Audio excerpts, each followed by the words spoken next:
My wife's Uncle Jack bought some land just north of Spokane, Washington, with a friend of the family, Kane. They got it at a significant discount because a nearby aluminium smelter had polluted the ground and it was impossible to use the water beneath it. They had set up 2 plots and each had a camper to live in. Jack had been progressively getting more paranoid and saying that people were stalking him and watching him in the trees. About 3 months into living there, a man wandered through the woods and had an interaction with Jack. One thing led to another, and Jack ended up being attacked by this man, who punched him and broke his jaw.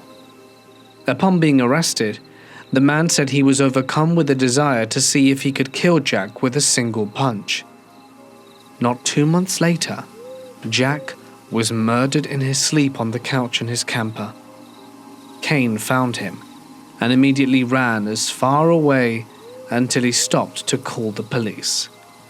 There was sufficient evidence of who did it, as they quickly caught the killer, who was a 19-year-old boy who said he simply wanted his bike, and beat him to death with a power tool that was lying on the floor nearby, completely bashing his brains in.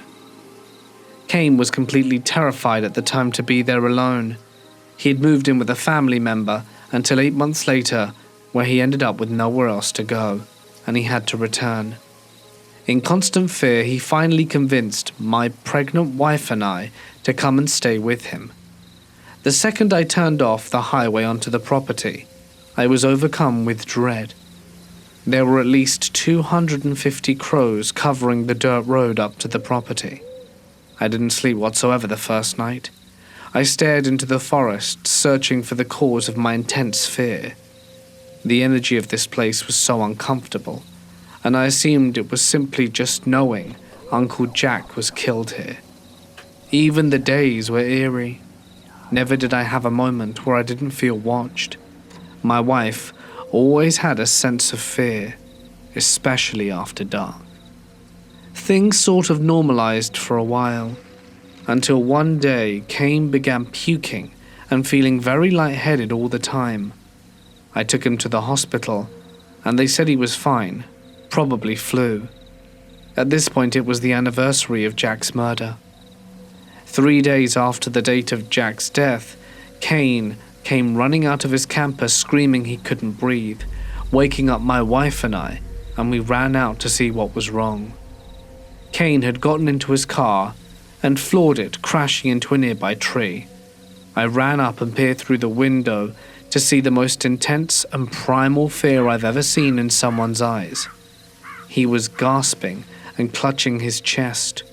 Moments later, he breathed out one last time and he was dead. We gave him CPR for half an hour until EMTs arrived. On July 10th, 1 year and 3 days after moving there with Jack, they were both dead. Now it's only me and my wife alone on the property. Every moment living in fear and not understanding what had happened here. I don't know why we didn't leave right away. One day I came out to get fresh water from a drum that we kept on the water to smell the worst smell I'd ever smelt. The water container had a 1-inch opening on the top, and inside the water were bits and pieces of chipmunks, like spines and heads. They didn't fall in. Something had ripped them apart before putting them inside. The nights were getting worse and worse. I never saw anything, just always filled with unease and intense fear. I grew up in the deep mountains of North Idaho, with the nearest town being 30 miles away. Fear in the woods, even at night, is new for me. Hearing crashing and footsteps every night. One night my wife and I return home, hearing crashing and footsteps every night. Well, one day, my wife and I come home and have the worst feeling I ever felt. Everything looked different. Although everything was right there where we left it, nothing seemed in place. Looking around, I see this orange, long-haired, mangled cat sitting on a stump. This cat's eyes were so intense, fiery, almost glowing, but not quite. We start hearing branches snapping, pine needles crunching, seemingly from every direction, and I'm staring at this cat, almost frozen.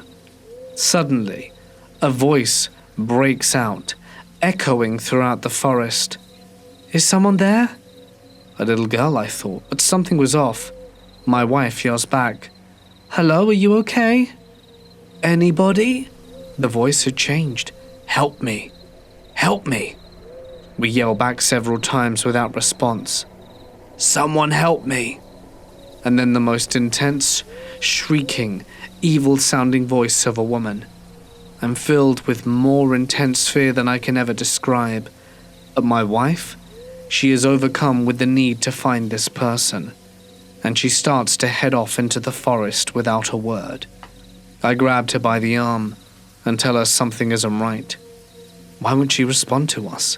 She tries to break free from me to go off alone. I tell her to get into the truck, and I grab the spotlight. We aren't going on foot. We roll down the window and shine my intensely light LED lights through the forest. We slowly creep down the road yelling back. As we get further down the road, the voice strikes out, "Please, won't anyone help?" The sounds are difficult to pin down in the woods, but this one was close. I hit the brakes and stop immediately. We shine the lights and yell back, searching, but there's no sign of anyone. When suddenly, the voice explodes into the cabin of the vehicle, as if they were standing right next to my window. It leaves my ears hurting and ringing, and I hit the gas and don't look back. I called the police when I hit the highway, and afterwards they said there was no one around. I picked up our stuff the next day, and my wife gave birth the following. We never stayed there again after the baby was born. What the hell could these things do? I never even believed in the paranormal before, but I don't know what else would have happened had we all have stayed. We had all then been tested later, while living there, to make sure there were no metal levels on either autopsy reports, and there weren't. It seems there was no poisoning to either body whatsoever. So the question remains, what the hell were in those woods?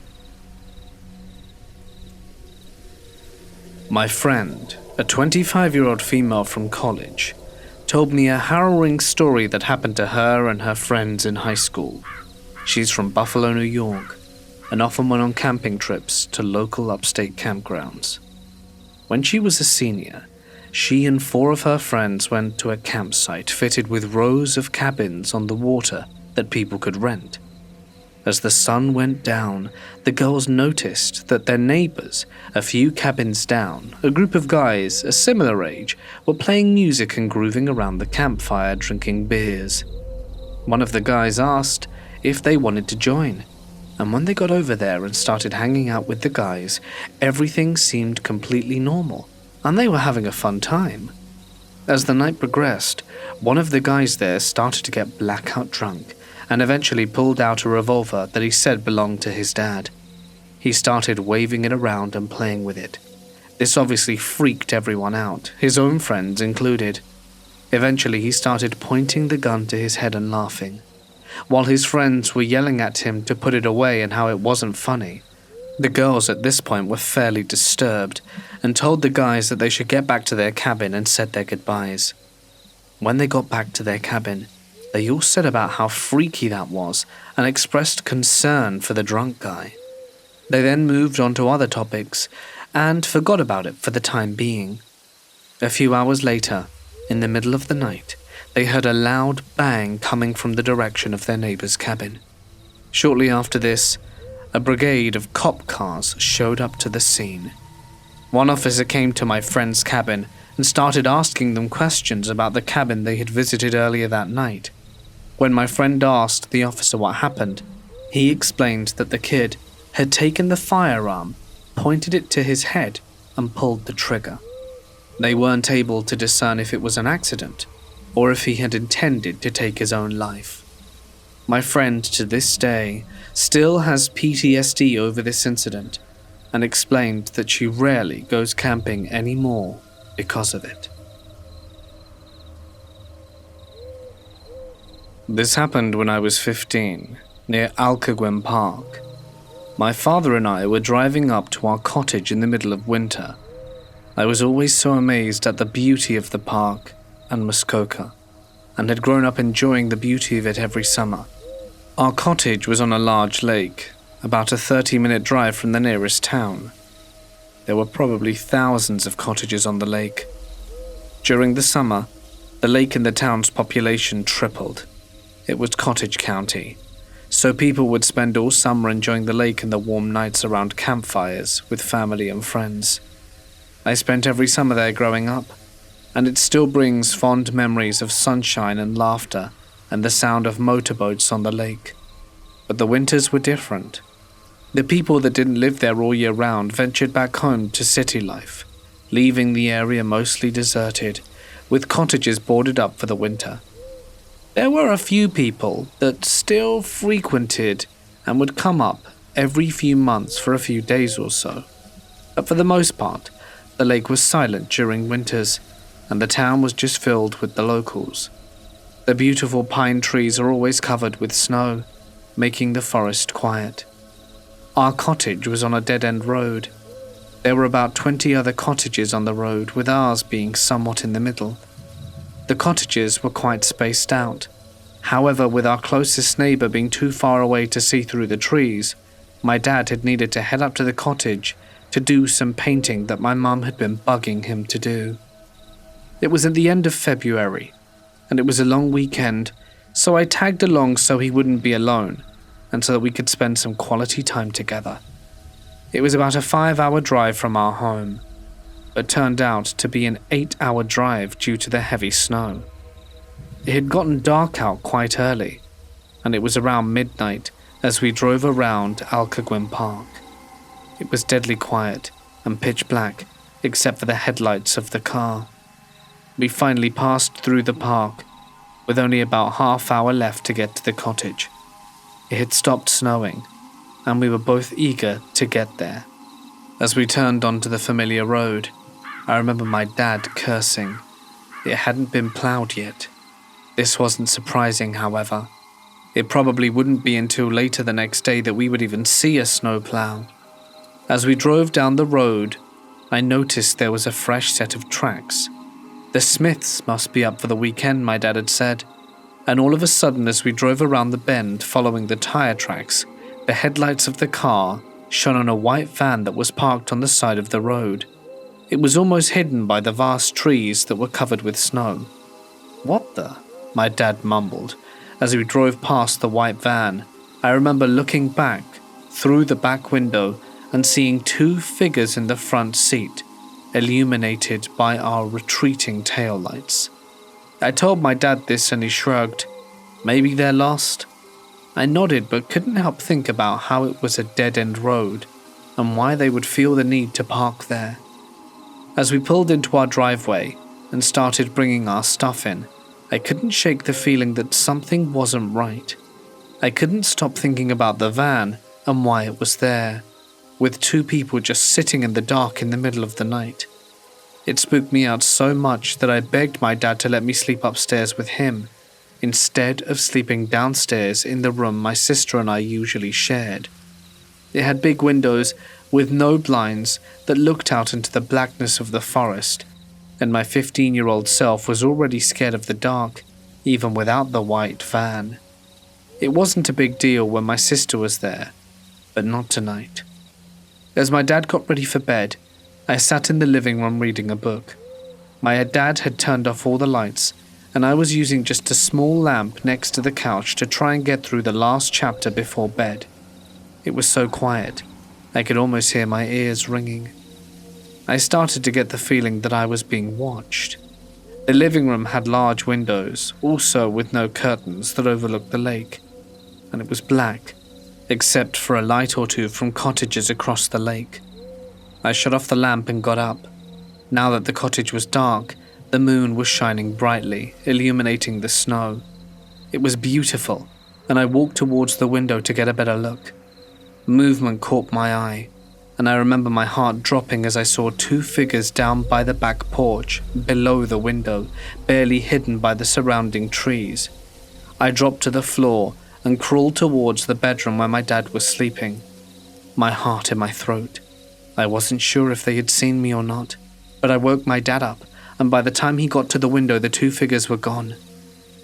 Where I had seen the figures, two sets of footprints in the snow led back around to the front of the cottage and back down to the driveway. I begged my dad not to go outside.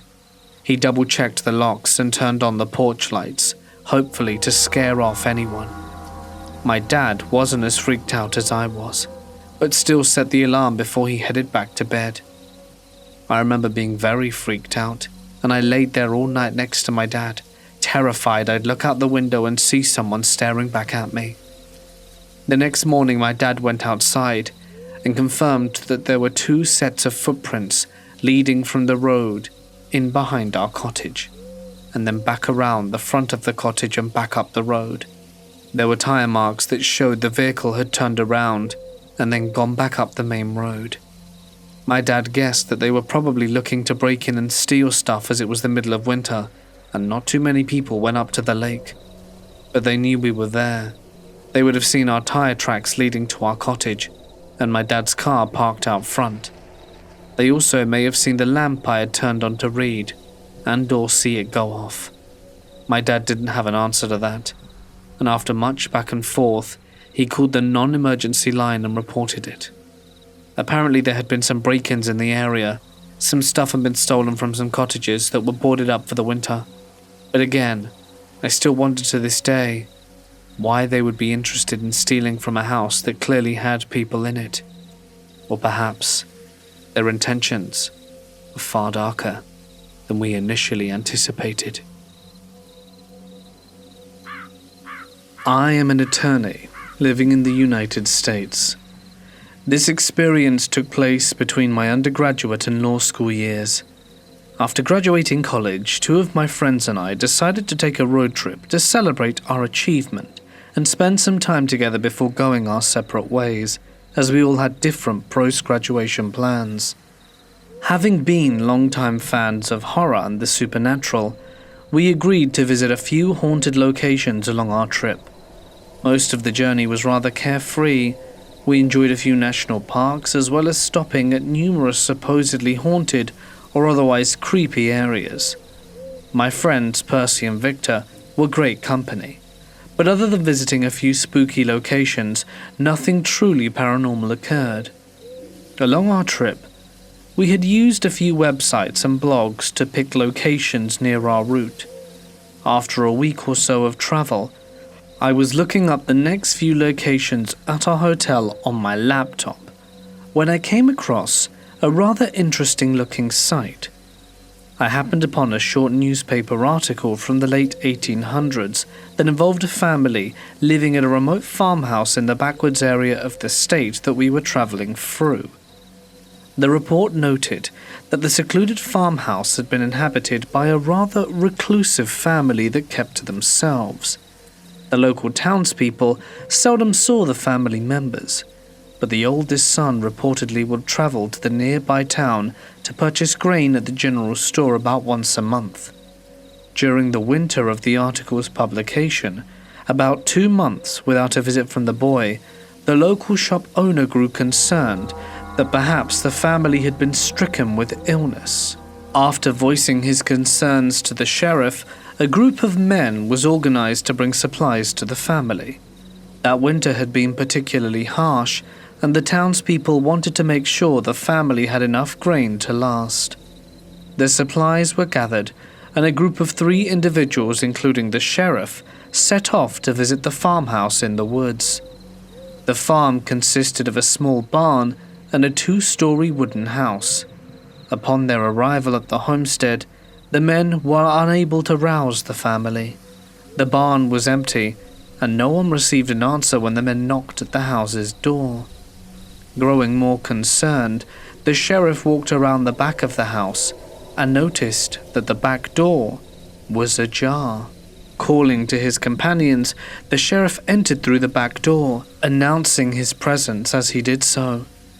What met the 3 men upon entering the house was described in the newspaper articles as the most grisly of scenes. Entrails lined the entirety of the small two-room home. Body parts were strewn around the floor, and the furniture and tables were in disarray, covered in blood. Bloody handprints lined up the walls up the stairwell. The second floor was similarly gruesome, with the heads of all 4 family members found arranged neatly along the edge of the windowsill. The local coroner was brought to the scene and determined that the family had been mutilated by some form of animal. Of the few body parts that remained intact, claw marks could be seen, apparently leading to the conclusion that it was indeed an animal attack. The location of the heads was written off as coincidence, and the article noted that no further investigations were made into their deaths. The house was boarded up and subsequently abandoned. In the years following the massacre, the town fell on hard times, and my research revealed that the last few members of the town had packed up and moved on a few years after the incident, with the entire town later being demolished and converted into a logging company, which was abandoned 30 years or so after. However, the small patch of woods about 4 square miles in which the farmhouse was located remains untouched. Outside of a few chapboards mentioning that the house was still there and had been the site of another amateur ghost hunting expedition, I could find no further information on either the family or the massacre. I know it's a little gruesome, but it was exactly the kind of place Percy, Victor, and I were looking for. Showing my friends the article and the information, they agreed that we should make the 3.5-hour detour through the backwoods to find this house. One of the chapboards I had read noticed that the patch of woods housing the farm lay at the intersection of 2 dirt roads that had been used by the logging company, and if you parked at the corner of the woods along this intersection and headed southeast, you would eventually find the farmhouse. We decided to head there the following night, wanting to make the experience as creepy as possible. In retrospect, this was a mistake, but hindsight's 2020. The following evening, we packed up our gear and bundled up, as it was mid-November and the temperature was supposed to be below freezing. We each had high-powered LED flashlights with 3 spare sets of batteries, 1 for each of us, and a compass. We ate some dinner, filled up the car, and an extra gas can, as there were no operating gas stations in the area, and we didn't want to be stranded in the middle of nowhere with no cell service. Setting off, we were incredibly excited to trudge around the woods and scare ourselves. The drive was easy enough, and after a few wrong turns, we found the dirt path we were supposed to take off of the highway. Supposedly, we would take this dirt road for about an hour and a half, and it would lead us to the area we were heading. It being my car, I was driving, not trusting either of my friends with my car on this rather sketchy path. After 20 minutes or so of driving, both Percy and Victor had begun to doze off. When we were about 15 minutes away from the location, I turned to shake Percy awake, as he was sitting in the passenger seat, and I wanted to make sure I wouldn't miss the intersection. I shook my friend and told him to wake up, taking my eyes off the road for a split second. Turning my gaze back, Percy groaned. In the glare of the headlights, not 10 feet in front of the car was a large, dog-like figure. I say dog-like because in the brief glimpse I got of it, it didn't look quite right. The fur was patchy, and its legs were facing backwards, as if they had been broken and not properly reformed. There was no time to swerve out of the way, and I slammed on my brakes, sure as hell I was about to smash into this deformed animal. But there was no sound or impact. Percy yelled, and the car grinded to a halt. Victor, who had been sprawled out on the back seat, was thrown forward and woke up in a panic. I think I hit a coyote or something. It just appeared out of nowhere, I shouted. What do you mean you hit it? Victor asked. I don't know, dude. It was right in front of me, and there's no way it made it out of there. But I didn't feel anything. "Yeah, you definitely had to have hit it. It was right there," Percy interjected. We all got out of the car, and Percy walked to the front while Victor and I went to the back to look for the animal. "There's no damage. I don't think you hit it," he yelled. I know I hit it. There was no way it got out in time, I thought to myself. I told him so, and Victor called back. He got out his flashlight and flicked it on. There was no blood and no animal. We walked around 100 yards and couldn't find a thing. That was very odd. I knew I saw something, but I convinced myself it must have been the glare. I pushed the gas and started down the road. Percy threw on some horror movie themed music to set the mood for our adventure, and we quickly forgot about the animal on the road as our excitement returned. Before long, Percy called out that he thought he saw the intersection cutting off at the edge of the tree line. Sure enough, there was a small dirt pathway cutting through the forest off to our right. We pulled off the side of the roadway and parked the car. Flipping the headlights off, I took the keys out of the ignition and turned to my friends. "We made it. Let's go find some ghosts." Flipping my flashlight under my face to illuminate my features as I said that.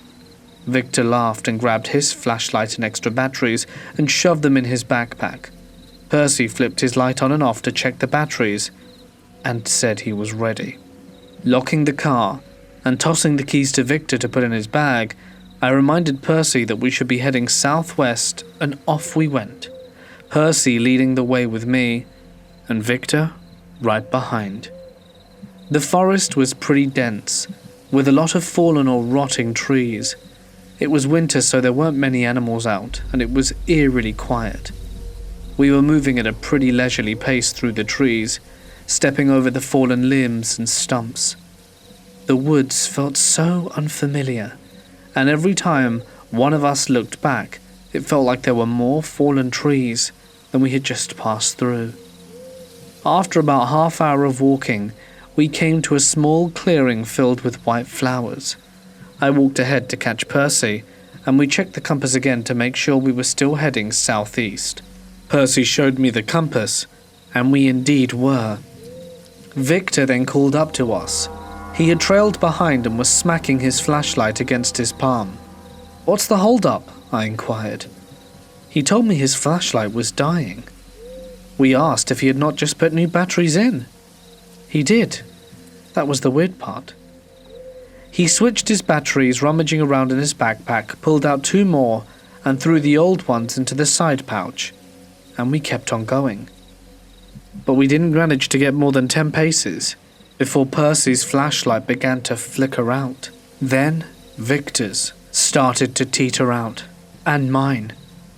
We agreed that we should only use 1 flashlight, and I didn't want them all to die and leave us stuck in the dark. So we refilled our batteries, and Percy flipped his back on. We decided to use his first. We left the clearing and entered the trees again, with Percy leading the way. We walked for another half hour or so before coming to a break in the tree line. As we exited the forest, we stared in disbelief. "Is that the car? What the hell? Dude, are you serious? We're supposed to be heading southeast. How did we end up at the car again? Do you not know how to use a compass?" He was heading southeast last I checked, I thought. Did we get turned around at a clearing? But we were definitely following the right directions. It was a very bizarre thing. Percy ended up reluctantly handing Victor the compass, grumbling something about magnets being stupid anyway, and kicking a rock in the road, with Victor holding the compass and flipping his flashlight on. We set off again, southeast. Victor said he would check the compass every 10 steps to make sure we weren't taking any wrong turns. Percy and I tried keeping up with Victor's faster pace. We didn't talk much, with Percy moping and Victor pushing forward, anxious to make up the lost time. Eventually we reached the clearing with the white flowers again. Victor slowed to show us that we were still heading southeast. Percy scowled but said nothing. Suddenly, Victor's flashlight went out, and we were plunged into darkness. Frustrated, we carried on walking, and as soon as we left the clearing, the flashlight All 3 of them, which we had tested within the clearing, lit up, illuminating the pockets that they had been stuffed in. That was really weird, we all agreed. Victor continued leading with the compass. We started to speed up our pace again, when suddenly Victor stopped. I can't find my phone. I swear I put it in my front backpack pocket after the flashlights came back on, but it isn't here. Are you sure? I inquired. Yeah, dude. There's no way it fell out of my bag, I would have noticed. Let's check the ground on the way back, Percy said. It probably fell out along the path. Once we get to the house, it should be easy enough to get back to the clearing and then we can check there. Victor reluctantly agreed, and we kept moving.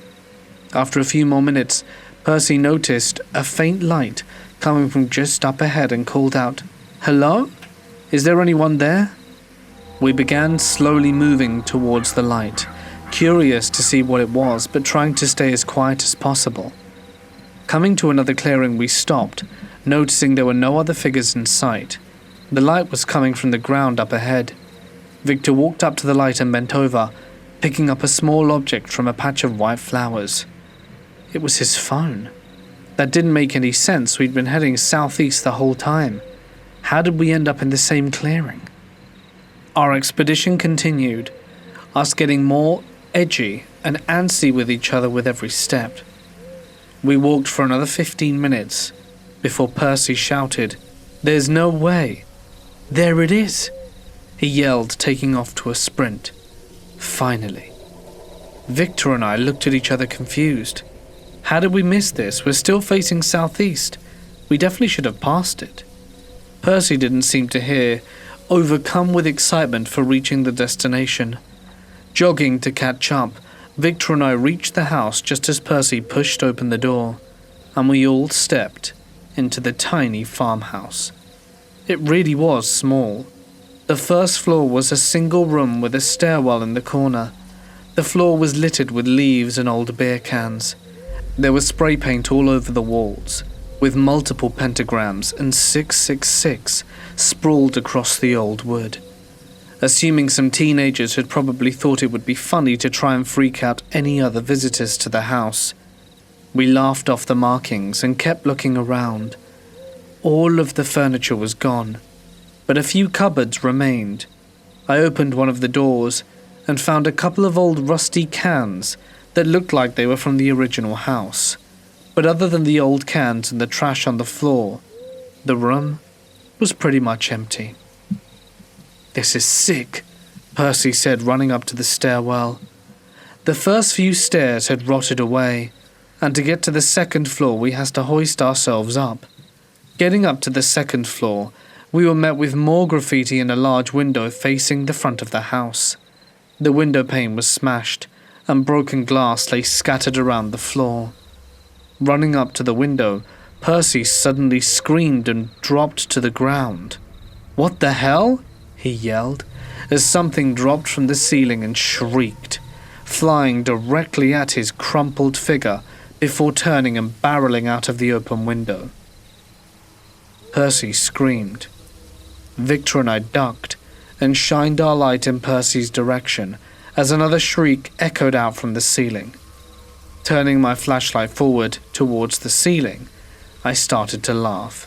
"They're bats, dummy. Come back over here before others start flying around," dropping back to the first floor. Crawling on all fours, Percy shuffled back towards the stairs when he dropped down after us, and Victor and I began bursting out laughing. We then decided that this would be the perfect moment to try and find the barn. We started walking around the back of the house, stopping to take a few more pictures of the outside as we did so. And after walking around the back of the house for 10 minutes, we found a few rotted pillars and some collapsed timber that must have been the remnants of the barn. Apparently the barn had not held up as well as the house, and it was completely collapsed. Deciding that the trip was mostly a bust, as there had been no real excitement other than the bat attack, Percy asked if we could go back to the car. He was still a little shaken up by the bat, and upset that the house was so small and the barn was gone. Mocking him for his fear and telling him that we were not sure what he had expected, we agreed to head back to the car. It was pretty late, and we were all pretty cold, and still had to drive back to the main road before continuing another hour down the highway to our hotel. Returning to the house, I pulled out the compass and checked the direction standing at the front of the house. We could see the house was indeed to the southeast, and I pointed out the northwest in the direction we had come from. If we walk back this way, we should make it back to the car in like 45 minutes or so. And we started off down the path. Victor and Percy followed, with Victor still mocking Percy for screaming like a little girl. And after about 20 minutes of walking, we suddenly came out of the trees into a wide open field. Shining our lights forward, we could faintly make out the edge of the forest going all the way to a small dirt road. "Over the opposite end of the forest?" Victor asked.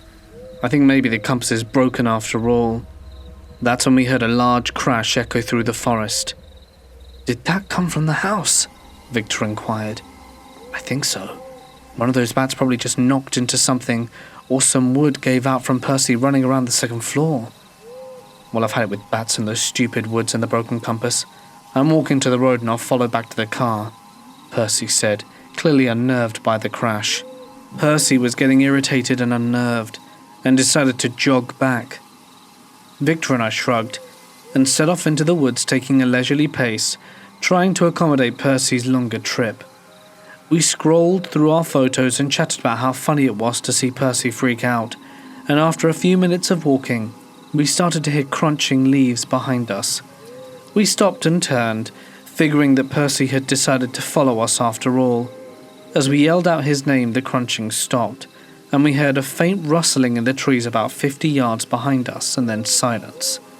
We called out for Percy again, shining our lights through the tree line, trying to make anything out, but getting no reply. We continued on, talking as we went. Passing by the house again, we stopped to take one more picture of the whole house from a distance, and as soon as we took the picture, we heard another crash. Shining our light towards the house, we saw the front door was open. "Didn't you close that when we left?" "Pretty sure I did," I told Victor. "But it's an old house. Maybe it just opened by itself." We agreed to pick up the pace. We started walking in the opposite direction of the house, moving quickly but still walking. After about 5 minutes of walking, I started to hear the sound of crunching leaves coming from behind us again. I whispered for Victor to stop and listen. The crunching continued for a few seconds and then stopped, again, about 50 yards behind us. We started to move forward again, trying to stay as quiet as possible to hear if there were indeed sounds coming from behind us. As soon as we started to move, the crunching resumed. If we stopped, the crunching stopped. I told Victor to stay absolutely still, and we listened, shining our light behind us. There was nothing there. We both looked at each other, clearly starting to feel a little creeped out. "Is it Percy?" Victor asked. I started to answer, but was quickly cut off. Suddenly the crunching resumed and started getting faster. As the noise got closer, we both heard the unmistakable sound of shallow laughter. It was raspy and low, but we both instinctively knew it wasn't Percy. Victor and I both looked at each other terrified, as if we knew what each other was thinking, and we ran. Without saying a word, we both took off sprinting in the opposite direction of the steadily approaching noise. The crunching and snapping of twigs and leaves matched our pace and continued behind us. At this point, we were certain it was not Percy, and were terrified. We tore out of the woods, aiming at the direction of where we thought the road was. Breaking out of the tree line and hitting the dirt road, we noticed Percy jogging steadily a few yards ahead, singing to himself. He turned, shocked, and started to ask what we were doing. But before he could get a word out, I screamed to run, and without a second thought he booked it. We tore down the dirt path. I was the faster runner of the group, and quickly took the lead, yelling to Victor to throw me the pack so I could get the keys. I started to fumble around, feeling for the keys in the bag's front pocket. As I did, I turned behind to look at my friends. and I saw the underbrush at the edge of the forest shaking violently as something barreled through the trees, clearly pursuing us. I turned my head forwards. As my hand met the cool metal of the key fob, I started sprinting as if I was going to die. Seeing how fast I was running, Victor and Percy screamed and tried to keep up, fighting to stay ahead of whatever was chasing us. After what felt like an eternity, I saw the faint outline of the car ahead. Digging deep, I found energy I didn't know I had and burst forward, sure that if I could make it to the car I would be okay. I finally reached the car, fumbling for the keys and unlocking the door. Percy and Victor dove into the back seat as I started the car. As soon as the rustling reached the edge of the forest, it stopped. Flipping their headlights on, I saw two glowing red eyes, and without thinking I threw the car into reverse, did a 180 throwing both of my friends against the side of the car as I did so. I floored it, and we sped down the dirt road, heading in the direction we had originally come from. As I looked in the mirror, I saw the shadow of what looked like a dog creep out from the edge of the forest, and then stand upright on two legs. It was no dog. It couldn't be a dog. It had to be at least 7 feet tall, and I saw those two glowing red eyes reflected in my rearview mirror. The form let out a loud cackle before dropping on all fours and turning back into the woods. I focused my gaze back on the road and centered the car in the lane, grateful we had made it. We were silent the rest of the drive. There was no music, no laughter, nothing. Not a word. I sped down the dirt path going 80 to 90 miles an hour, and we made it back to the highway within an hour. Not slowing down, we sped the rest of the way to our hotel and pulled into the parking lot. I turned to look at my two friends. They were both white as ghosts. We all got out of the car and walked to the hotel. The old man working the front desk tried to be friendly and greet us, but we were too stunned to speak. I mumbled out our reservation and managed to politely thank him as we turned to leave. He didn't ask any questions outside of the necessities, which we were all too grateful for, and slunk into our room. We laid down without undressing or packing our gear, and didn't even bother to unpack the pull-out bed, instead just curling up on the couch. None of us spoke about what happened that night. We finished our road trip, only visiting a few tourist locations and sightseeing in a few major cities, and never planned to return. But every now and again I have dreams where I'm chased by a creature, and I'm always running through the woods, and it always ends the same way, with me turning back, seeing those two glowing red eyes, for what I hope will be the last time. I went to the battlefield of Bull Run, Virginia, not too long ago, and had an experience I cannot explain. I'm a bit of a skeptic, and still am, but this experience was hard to rationalize. It was a dreary, rainy day, with a slight mist clinging to the ground. I had driven to the battlefield later in the day, and was the only person on the grounds, except for the occasional park ranger walking around the perimeter of the visitor center. The sky was grey and growing darker, and I was standing next to an old house at the top of a hill near the parking lot, which was not far from the visitor center. As I took in the panoramic view of the darkening battlefield, it began to grow colder. As I pulled my jacket in tighter, I felt a hand on my shoulder, and I heard a man whisper, "Get down." I whipped around, expecting to see a park ranger behind me, but there was nothing. I snapped back around and looked towards the visitor center, thinking maybe a ranger was yelling out to me to get off the hill because the grounds were closing, but I saw no one. I began to get nervous, desperately searching the horizon for any sign of life. Who was that? I said to myself. What was that? I frantically looked around, and began to notice that the mist on the ground began to dance gently, as if someone or something were disturbing it, like an unseen man was walking away from me.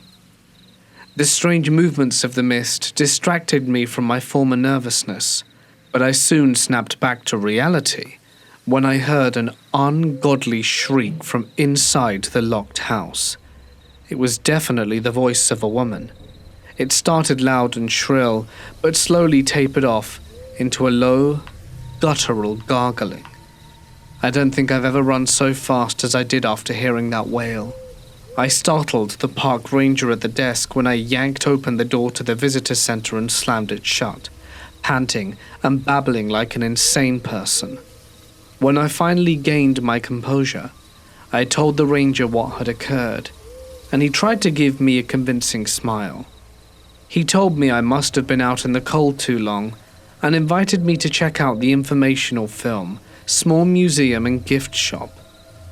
When I took him up on his offer to check out the gift shop, I couldn't get over the ranger's underlying fear.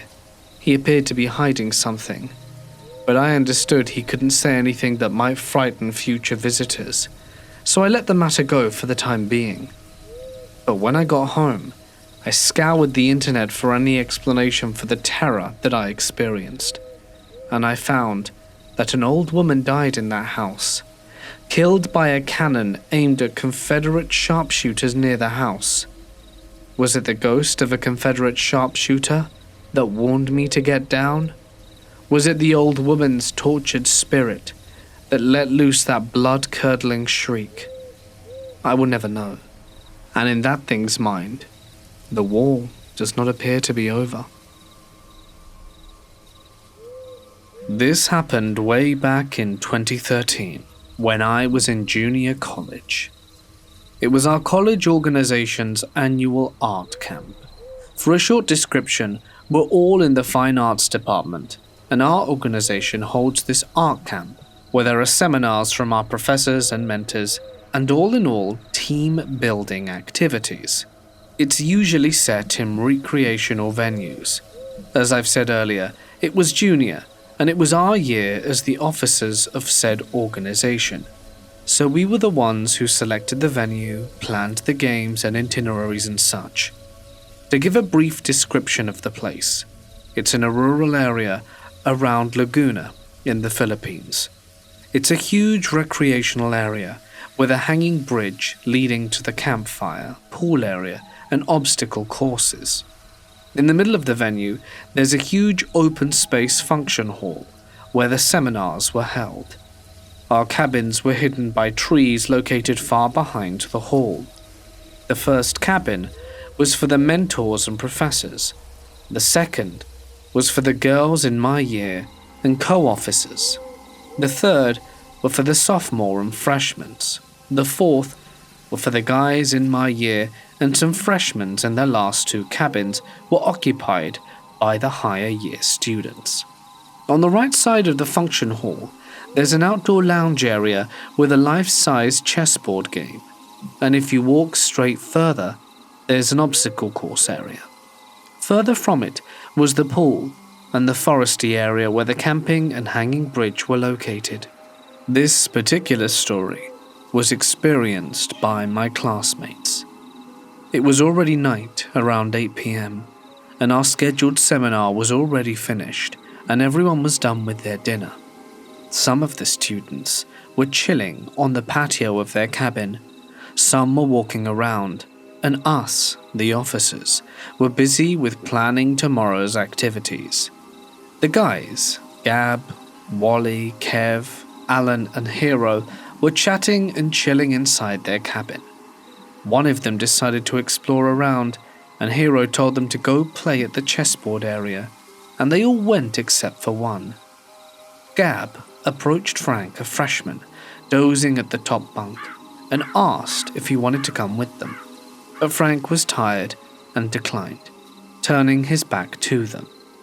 Before leaving, Gab asked Frank if it was all right to borrow his slippers, because he didn't bring any. He said it was fine. So the five guys leave the cabin, fooling around and laughing. They look around and saw a few students slowly heading to each cabin to rest. They were almost a few yards away from the chessboard when Gab noticed someone was walking parallel to them. The guy was heading to the large old coconut tree adjacent to the chessboard area. He was confused and stopped walking. Wally, Kev, Alan and Hero noticed the guy walking as well. It was already dark around with minimal lights far from them. Gab tried to rub his eyes and recognized the walking guy. It was Frank. They all shouted, "Frank, come here!" Hero realized Frank stopped walking and turned to them. No expression at all. Alan was confused and asked if it was really Frank. Gab realized there was something creepy and faced the guys. How could it be Frank? I'm wearing his only slippers. They all looked at the guy that they were calling, and it continued walking, then suddenly vanished behind the old, tall coconut tree. The guys collectively gasped, ran, and shouted loudly back to their cabin. When they reached the door, they opened it, only to find that Frank was sleeping deeply with his headphones on. They woke him up, slapping him softly to ask him if he was okay or if he'd walked outside. Frank, rubbing his eyes, said no confusedly. The 5 guys got scared so much they tried to outrun each other heading to our cabin to tell us what happened. I was so scared but not actually surprised, since I felt creepy around the area during the night. It really felt strange enough. I've had many experiences in the night before, but I wasn't sure if it was paranormal. I was the only one awake at the time as it was 2 a.m, and I heard giggling around our cabin like kids running around chasing each other, and noticing silhouettes walking past screen doors, though I personally tried to dismiss it, thinking it was some sort of student that was still awake fooling around outside. But I didn't get to sleep till 5 a.m. I believe that place had ghosts and elements in it, as per the recount of some of the students too. You can easily tell if something creepy is in that place, just by the vibes it gives off. I was in the 4th week of summer camp.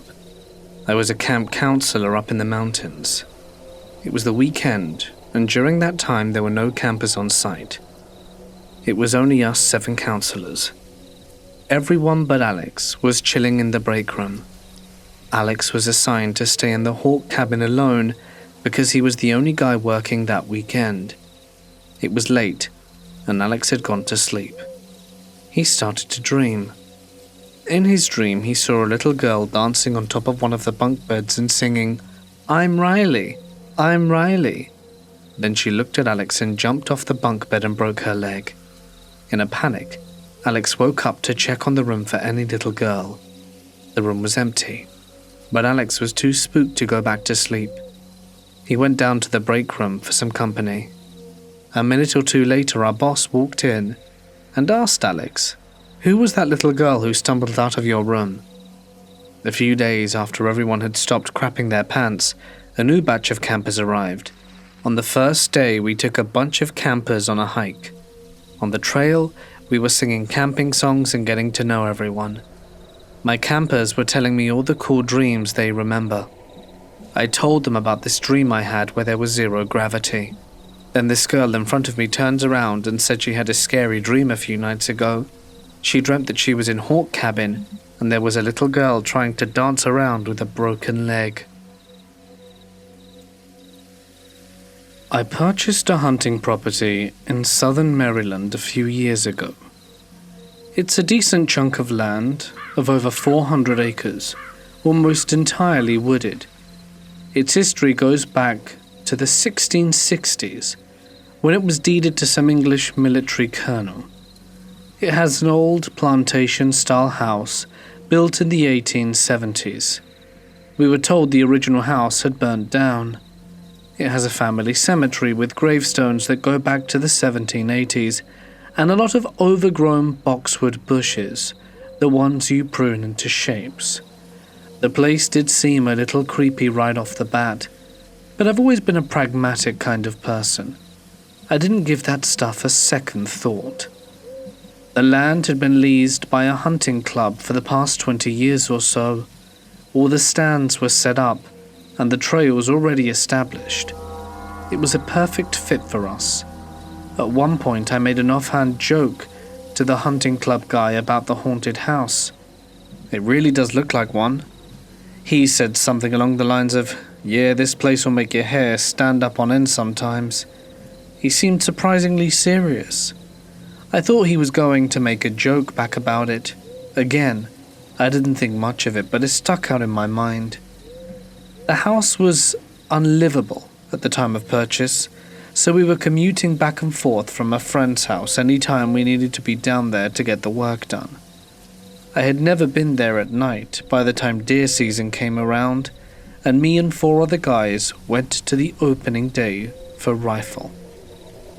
We have to get to our stands pretty early when it's still dark. We each go alone to a different stand in a different area. First light is usually 6:15, so we got there around 5:15. It's about a 15-minute hike through the woods. Opening day, no issues. Nothing weird happened. Kind of a slow morning, saw a few deer, but nothing worth taking. Second day, same schedule. I got there at 5:15 and started my hike out. Part of this hike is a long and straight logging path. Once I got on this logging path, I started to get the sense that something was watching me. The feeling came out of nowhere. I've hunted since I was a kid, and I've had deer snort and stomp at me in the dark. I know the wildlife is always watching, but this felt very different. I shined the flashlight through the trees in all directions and didn't see anything, and choked it up to being paranoid because of what the hunting club guy said. It was an intense feeling. I got to my stand, which is what we call a ladder stand. It's basically a ladder going up a tree with a seat at the top. Got situated and was looking down at my phone since it was still dark out. Out of the top of my vision, I saw a bright light.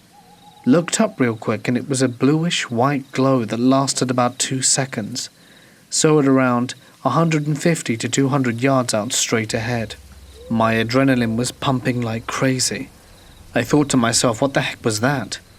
The next closest hunter was probably close to 500 yards away, but to my left. There's no way I could have ever seen his light through the trees. I kept my stare at that same spot for what felt like forever, but never saw it again. I ended up trying to justify it in my head as either just seeing stars or maybe a hallucination of some sort. At around 9 or 10 a.m., I got down and walked in that general direction to see if I could see anything really quick, but there was nothing. We're on private land. There's no one else out here.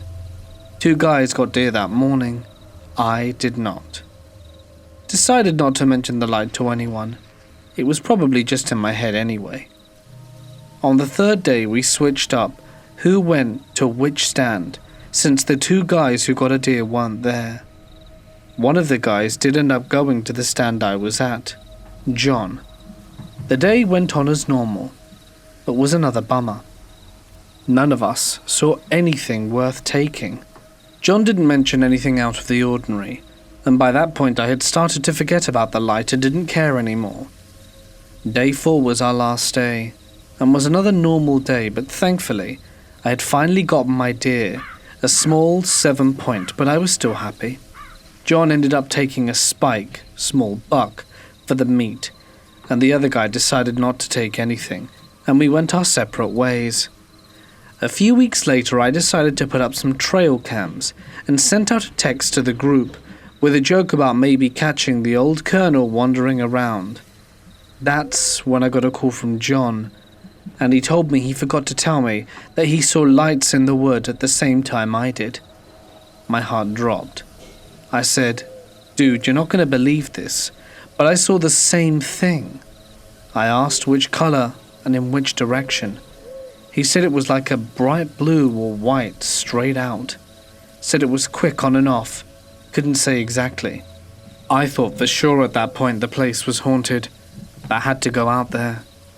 I immediately drove down and scoured the area in front of that stand. After about 15 minutes walking around in the vicinity of where I thought that light was, I found an old ladder stand.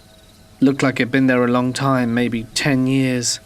Still, could be used, but it wasn't safe. We had a poacher on the property. I called the game warden, but she said unless I caught the guy there was nothing they could do.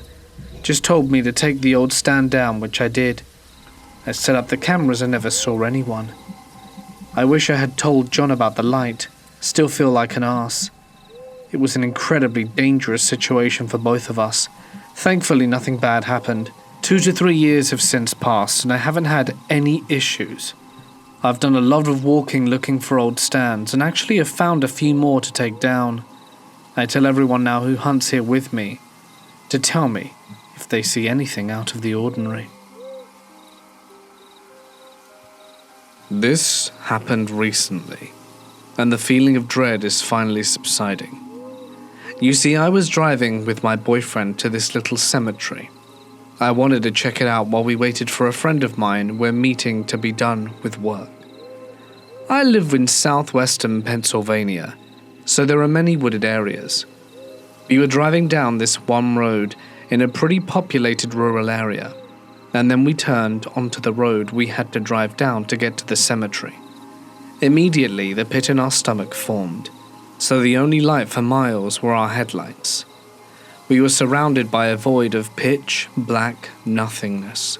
As we crept down the road, that feeling of dread grew and grew until my boyfriend stopped the car altogether. His eyes were glued to something right ahead of us. I saw a small light coming towards us, which I thought could be very distant headlights. Thus I interpreted his panic as one of, "Oh crap, people," and went on saying that it isn't illegal, since he had expressed earlier his fear of run-in with the cops. My boyfriend started panicking more and was trying to figure out how to get out of there. We turned around and got out of there as fast as we could.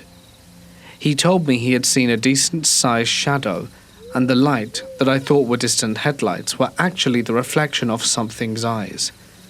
Growing up in Appalachia, I'm not a fan of the woods. I don't know what we saw, but I know that whatever it was, the dread it instilled in us was palpable.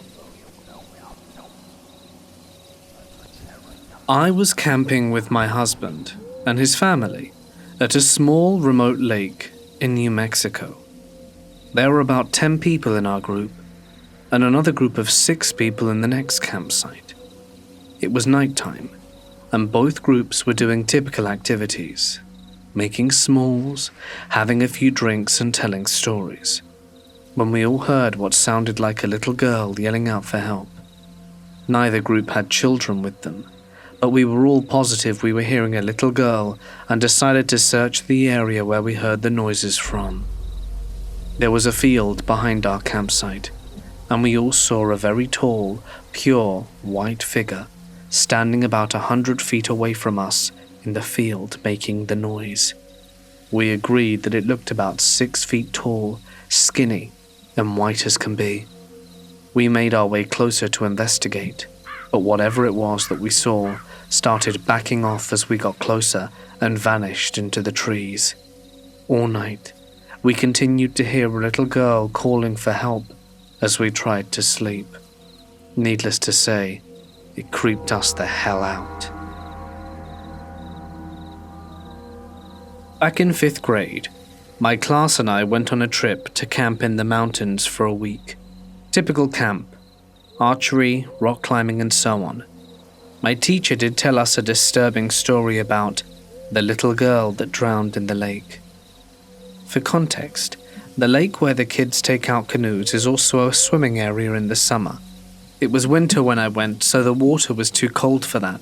However, apparently there were large reeds growing in the area that you could hide behind back then, and this little girl didn't know how to swim, so she headed off from the group to practice swimming in private to avoid being made fun of. However, she went to a spot that was deceptively deep and sank. No one found her until she'd already died. Now, the part that I instantly dismissed as BS was when he went on to say that some nights you can hear her crying. Well, one night, I woke up late, having to pee worse than I ever did in my life. They made us drink a lot of water up there, and the windows were all open because my teacher was a very fat man. Everyone was asleep, and I heard it. Out there in the window, I could hear in the distance the crying of a little girl. I was under the covers fighting back the urge to pee, scared out my mind. Eventually I ran out as fast as I could to use the bathroom and carefully crept back to my bed. The crying had stopped, and I didn't hear it on any other night. Just so that you know, the boys' cabin was small, and if some kid was crying in there, everyone would have heard it and woken up. Same for the girls' cabin, but there would be no way to hear a girl crying for the boys' cabin unless she was screaming bloody murder. Some other kids claimed to have heard it too, which I don't know the sincerity of. Lots of kids like to say stuff to get attention. I could swear it was within 10 meters of the cabin, just wandering outside. To this day, it brings chills up my spine. How clear the crying was, how genuine it sounded, and the fact that I was skeptical about it beforehand. I don't know if it was the ghost of the little girl, but it certainly was scary. About 2 years ago in the dead winter, my power went out. This was a big problem for me because I have a pet leopard gecko who requires heating elements to survive. It started getting very cold in my apartment very quickly, to the point I became worried about my pet's safety, and did the only thing I could think of, which was to take my gecko to my car and crank the heater up. Normally we get a few power outages every winter in my area, and they last maybe an hour or two. This time was different, because the power didn't come back on for 6 hours. After an hour of sitting in my driveway, I got extremely bored and started driving around my neighborhood, which had some more rural areas that butted up against a national forest. One of those areas is an absolutely beautiful overlook where you can see miles of forest and also a few streetlights, so I'd be able to see if the power came back on. So I drove there and parked to enjoy the view. I'd had the heat running for a while, and the car had gotten a bit hot, so I rolled down the window to let some cool air in, and almost immediately started hearing something far off. Kind of weird and a sad-sounding howl mixed with a squawk. I assumed it was an animal, but rolled up the window almost all the way, just in case. Over the next 20 minutes, the sound got progressively closer and closer to the car, until it sounded like it was almost circling me.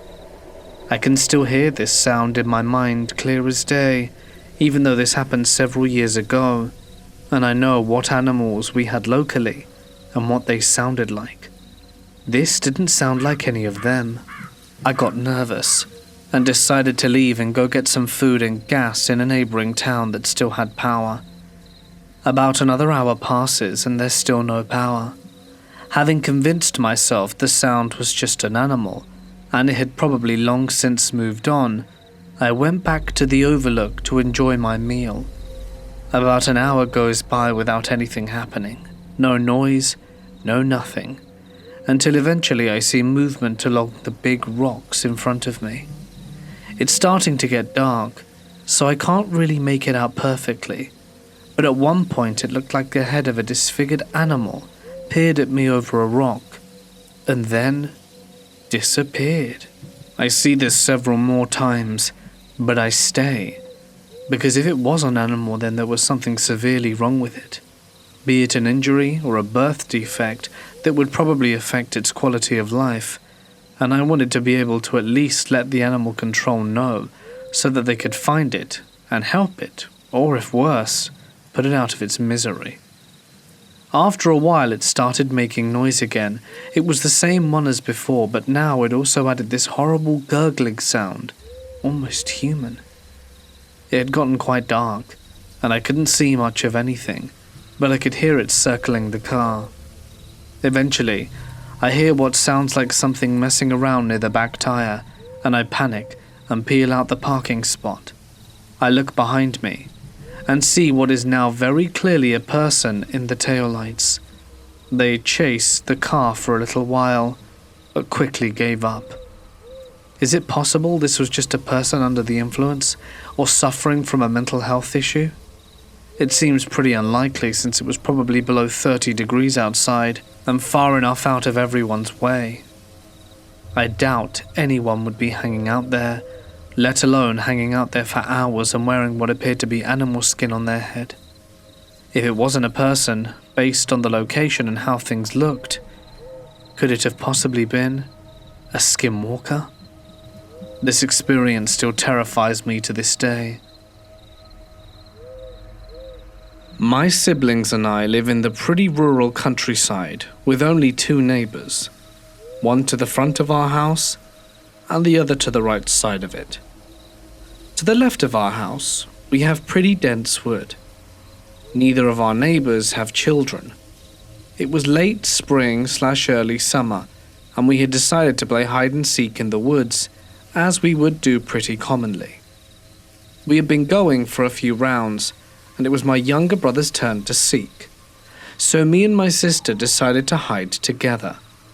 We crossed the creek and hopped over logs until we found a pretty wide tree to hide behind. We waited a few seconds, and we heard my brother say, "Ready or not, here I come." I motioned her to stay quiet and get behind me to remain hidden. We sat there for minutes, while I peeked around the side of the tree to watch my brother. At this point I'm locked into the game, and I'm not paying attention. My sister nudges me, and it caught me pretty off guard, so I look over, and she's pointing at one of the trees near the abandoned shack behind us. I look to where she was pointing, and I see what appears to be a kid, anywhere between 10 to 13, peering around the tree, looking towards us. The first thing I notice is that he was wearing a green and white striped shirt. I looked at his face, but saw nothing. His head was there, but he had no facial features like a blank canvas. Quickly I got up and pulled my sister along and ran back towards the house. My brother was still looking for us, so as we passed we just told him to run, and he did. We ran inside the house to tell our mum what we saw, and she brushed it off as our imagination, but we insisted that we saw it. To this day I don't know what it was, but my sister, who saw it first, is convinced that it had no face. I only saw it for a second, so thought perhaps my mind was playing tricks on me, but I still wonder what it was and why it was just watching us. We went camping just over a week and a half ago, and the weather was really hot and humid, and we had a huge thunderstorm with purple lightning. 3 evenings we saw purple lightning overhead, which was beautiful, and the second night myself and my daughter were out chilling, watching the storm, when this thick mist-like mass moved between our campsite and our neighbor's car and his caravan. They'd gone to bed around 11 p.m, and we had the outside LEDs on, so it was light enough to see. It looked like a mass of tadpoles, only it was made of mist, and I rubbed my eyes, and my daughter asked me if I'd seen the black mist. I said I did, and she started freaking out because she described it to me, and it was what I saw. We watched it move away into the trees to our right, and I played it down after she got scared. Haven't seen anything like that since, and I don't know what it was, and we're still camped here.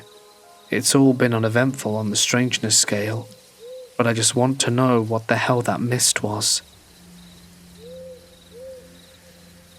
This story happened in 2005, right when the Motorola Razr flip phone had just taken the world by storm. It had reached my tiny mountain village, a relic of its former glory.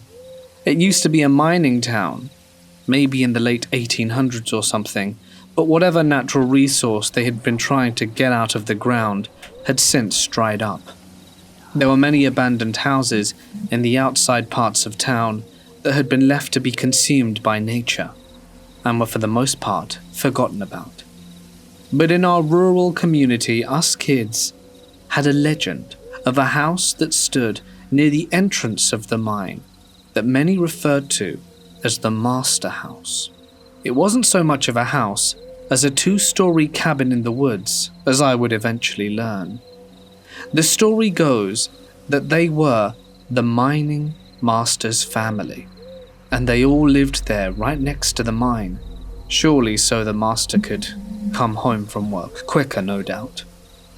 But on the day the mine closed, they fled for whatever reason, leaving all their possessions behind, clothes, plates, everything of value. It strikes pretty much all us kids as odd and leads to a lot of questions. Of course, at this point, the house had been there for probably 100 years, although I can't say for sure. Anyway, one day, me and my friends were pretty bored, hanging out at one of our friends' houses. We were just playing Xbox, and it was about 7 o'clock, deep in the summer, so it was still bright out, when someone had the bright idea to go and check out this house. None of us had actually ever been, and although I was apprehensive at first, the thought did seem enticing. It was finally something new in this town of stale and boredom. So off we went. We packed into my friend's car and drove to the trailhead, with flashlights in arms. It was still light out, but about 8 o'clock at this point, and the sun by 10 would be well and truly gone. I believe it was about a 45-minute walk, so flashlights just on to provide that extra illumination among the thick trees. We pressed on. It took us a while. We spoke excitedly, wondering what treasures we would find there that obviously kids in the past 100 years hadn't of course discovered when we went to the house. By the time we reached it, I realized it wasn't a house at all, but a cabin. It was pretty creepy, to say the least, and in the dying light, especially more so. Us friends stood at the base of the cabin, petrified. We don't know why. To this day, we can't explain what it was, but it felt like all the sounds suddenly disappeared when we reached it. The air and wind didn't move or stir, and the animals that we'd been hearing on our walk suddenly were silent. We looked up at the door. It had definitely been withered by age, sun-bleached and everything. I walked up the 2 steps made of stone to the cabin and pushed open, to no resistance. Inside was darkness. The dank and dusty smell hit us immediately. It smelled like something had died in there, and it probably had. We walked in tentatively, and saw that other people had definitely already left their impression on the place. Graffiti on the walls, "Andy was here," and the like, scattered all over the walls. There were a few relics of the past though, some spoons and plates that were clearly visible in open drawers, from other treasure hunters no doubt, seeking a prize after their long hike. We looked around the downstairs kitchen. The stairs were in the middle of the room, and we made our way over to the living space. There were 3 couches that were still there, although rotting and quite disgusting to look at. We could see a spring poking out through one of these.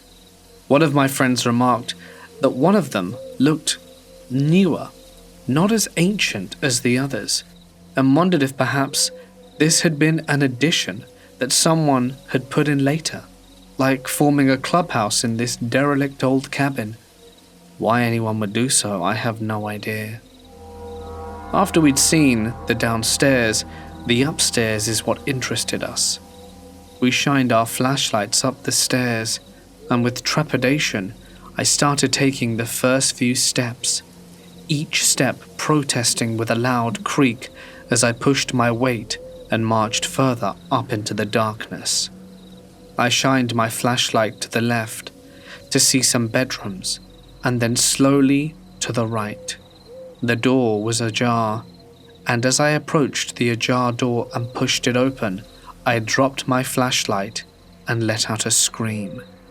Someone had actually brought up a mannequin and dressed it in what I assume were the clothes of the people who lived there, this long, frilly dress. All my friends started laughing, because clearly they had not had the fright of thinking you were being greeted by an ancient ghost. We all laughed.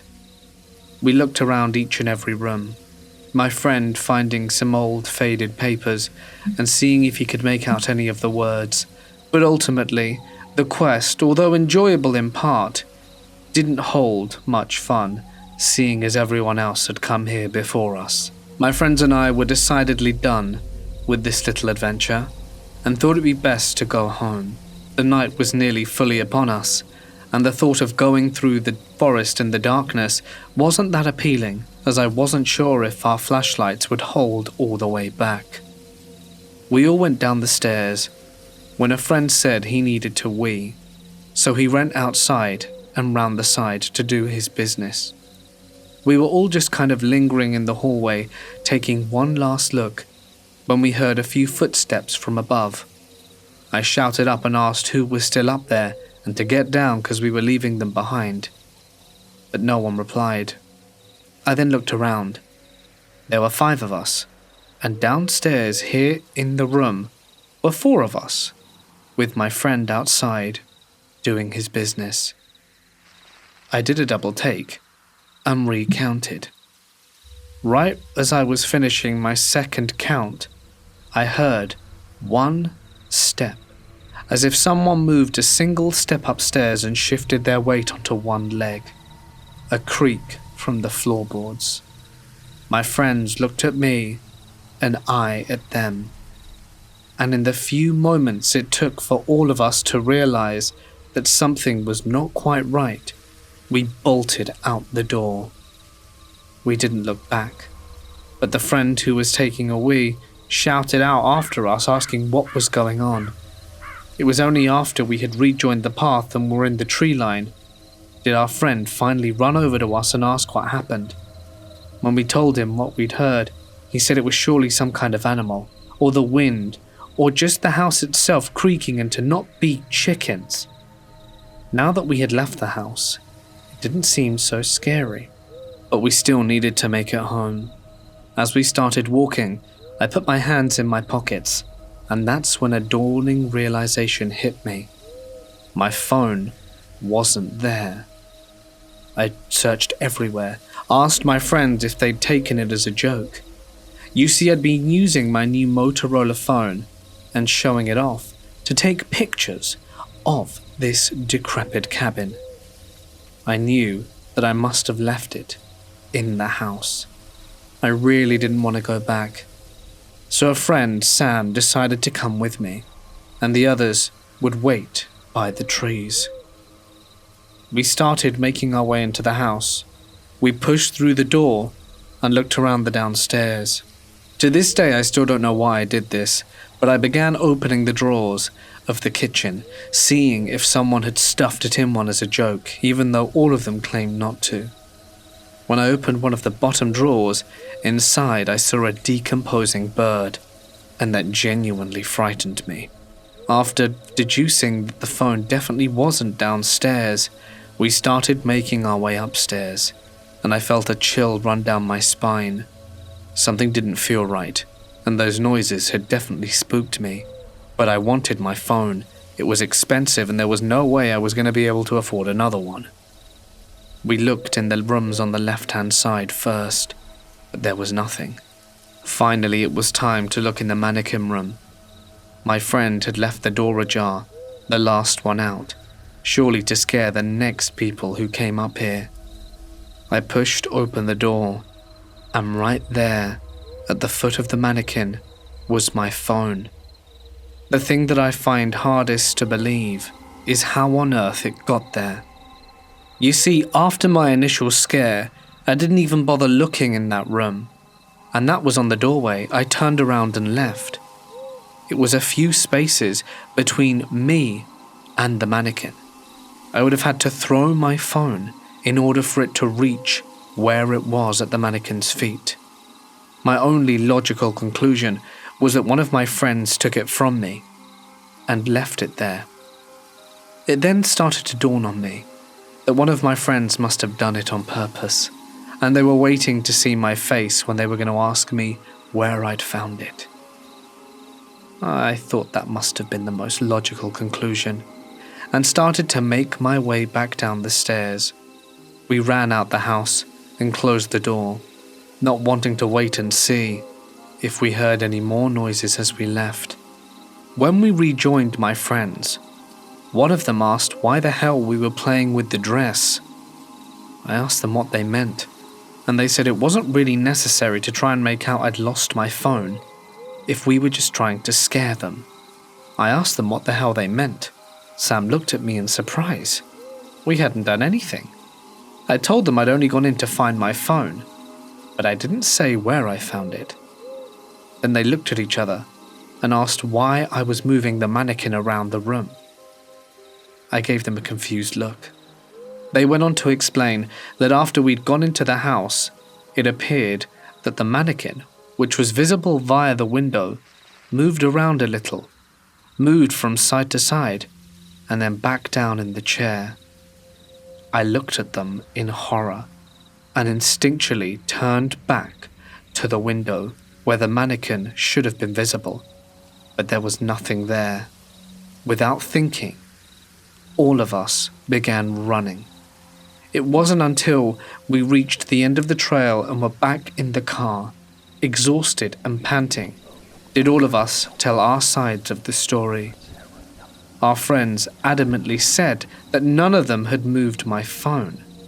One of them recalled that I had put it on the side after taking a picture of one of the plates and my friend holding one of the spoons.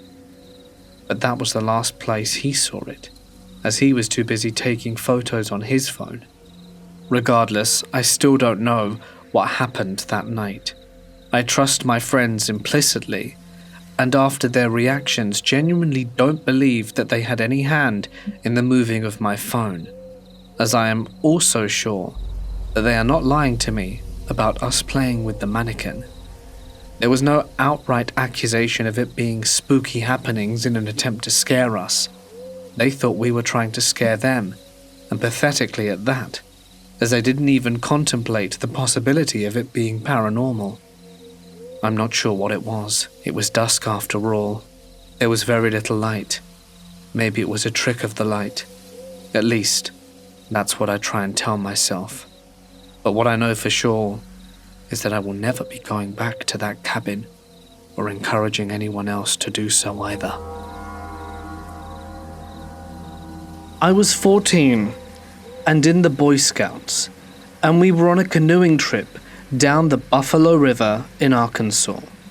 It was a 6-day trip, and it was just our little crew of about 10 boys and 3 adults. We had not seen anyone outside of our crew for days. We would canoe several miles and pick some random spot to sleep in each night. This one night, me and a friend decided that we were not going to sleep in the tent. We wanted to sleep in some hammock by the river. I woke up sometime in the middle of the night, being eaten alive by mosquitoes, and decided that this was a stupid idea, and began walking to my tent that my tent buddy had set up and was sleeping in without me.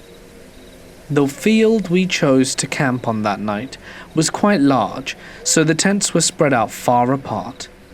I'm walking by one of the tents, and I see this shape huddled up next to it, and assumed it was the boy's backpack, but it was oddly shaped, and could have been a person. But it was very dark and I couldn't see all that well.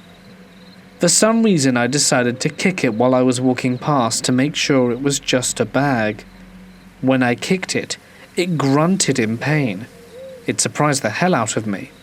You must understand that we were in the middle of nowhere, out in the wilderness, so my first thought was that Adam, the guy who was supposed to be sleeping in that tent, was outside of it for some reason.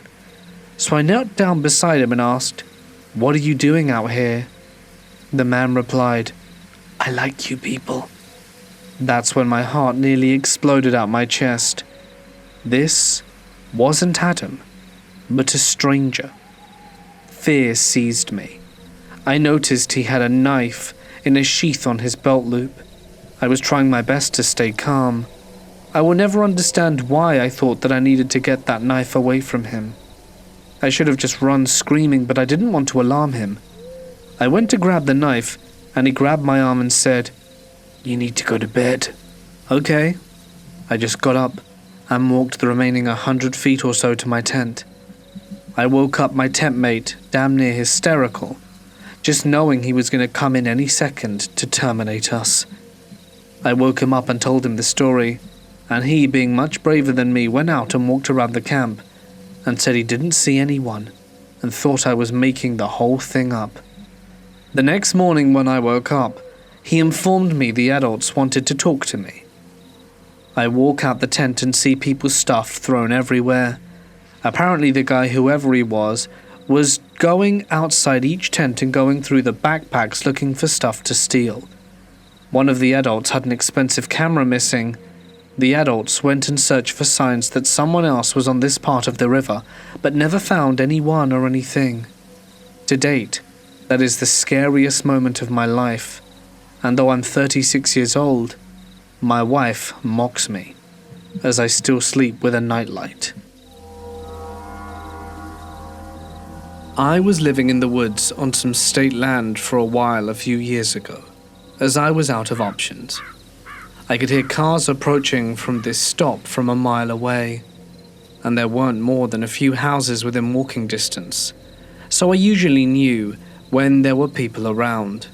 Yet, near where I found an old cobblestone foundation, about 50 yards from my camp, every night I saw what appeared to be an oil lantern where a match would strike. Even in the wind, the lantern would light.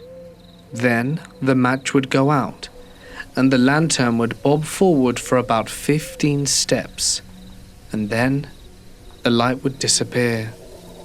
I'm not all about ghosts and stuff, but to this day, I have no way to explain what it was I saw. This incident happened in 2019, and to this day, I still can't find an answer. There is a short 20-minute trail in Nopiming called Walking on Ancient Mountains. It's basically a hike up a huge rock that brings you above the tree line. You get a 360-degree view of the lakes and forest around you, and there are a few picnic tables up there to eat breakfast, and it's a great place to watch the sunrise. So my boyfriend and I drove out there. We lost signal, and the last thing we had passed was a campsite about 22 kilometers down the gravel road before our stop, so we were pretty isolated. We got there at roughly 1 a.m. and had a bed in the back seat/truck of our SUV. So when we got there, we could snooze for a while before hiking up. So we pull up to the base of the trail and want to use the outhouse and get ready to sleep.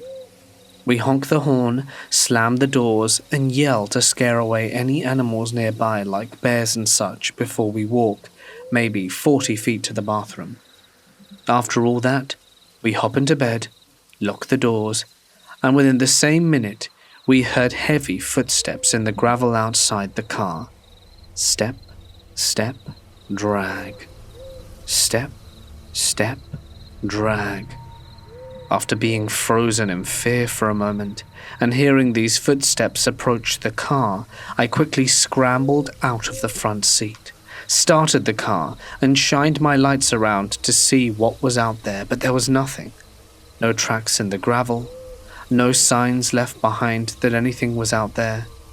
I do a quick circle, shining my lights bright in the bush that's surrounding us, and we don't see anything.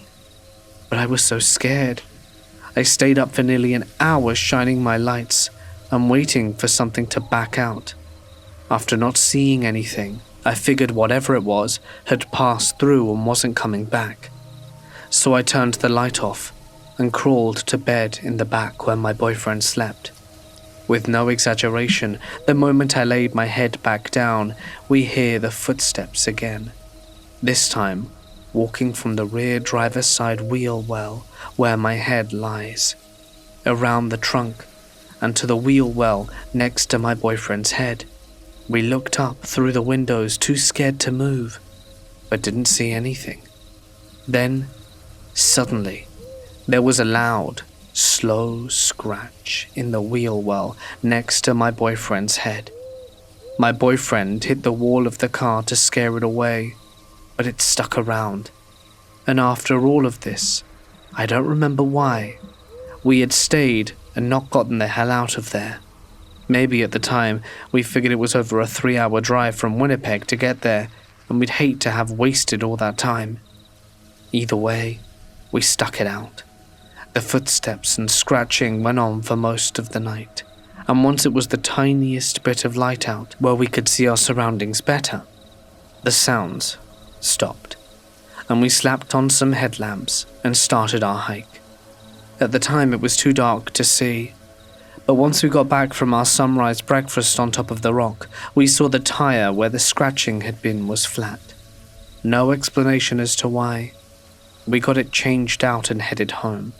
But to this day, when we think about it, there's no animal that I know that would behave like that. Have those heavy, specific footsteps which in my mind at that moment seemed like a person dragging something. A body? I'm not a huge ghost believer, but I've considered it an option, as perhaps this big rock that sticks about the tree line could have been a significant spot for indigenous people at one point. I can't be certain, but has anyone else had any similar experiences in the Manitoba wilderness? One year, when I was at a family cabin in Wisconsin, way up north near Superior, I was sitting in the living room area while the rest of the family was sleeping, when I heard some noises coming from the backyard that sounded like someone was messing with the shed doors or firewood stacks. The motion lights came on, and I could see a shadow through the kitchen window that passed by too quickly to get a look at. I was too afraid to even move, and just stared at the back windows and patio door, which had blinds drawn over it. I'd say about a minute later, I heard something that sounded like the door trying to be slid open. It got louder and louder, till I instinctively screamed and jumped up. It stopped when I screamed, and my stepdad came running out of the bedroom. He asked what happened, and I told him, and he told me that I was exaggerating, and then, at that moment, whatever it was pounded on the glass door and tried opening it again. He grabbed a shotgun off the wooden gum rack and pulled it up to the blind. When he didn't see anything, he pressed his face up to the glass to see around the door into the back wooded area. He still saw nothing, so he opened the door to try and scare them off. I was standing perhaps 5 feet behind him, and we both saw something large and bipedal run from far behind the shed into the woodline. It screamed like I've never heard an animal scream. He let off one shot as it vanished into the darkness. We haven't spoken of that night in 20 years, petrified of what it could have been. While prospecting out here in the Caribou region, I came across a set of rock piles known as Chinese piles out in the middle of nowhere. These being here means someone did a lot of digging back in the old days, so I started working. After around half an hour, I had around 10 grams of gold and was having a happy dance when I noticed the small standing stones on each of the rock walls. Each stone had several Chinese characters on them, and in a moment of dread, I realized they were graves. I put the gold in a glass bottle I found nearby and left it behind. I also took down drawings of the symbols to show a local historian, who later confirmed my suspicions, saying yes, they were graves, and likely hadn't been seen in over 150 years.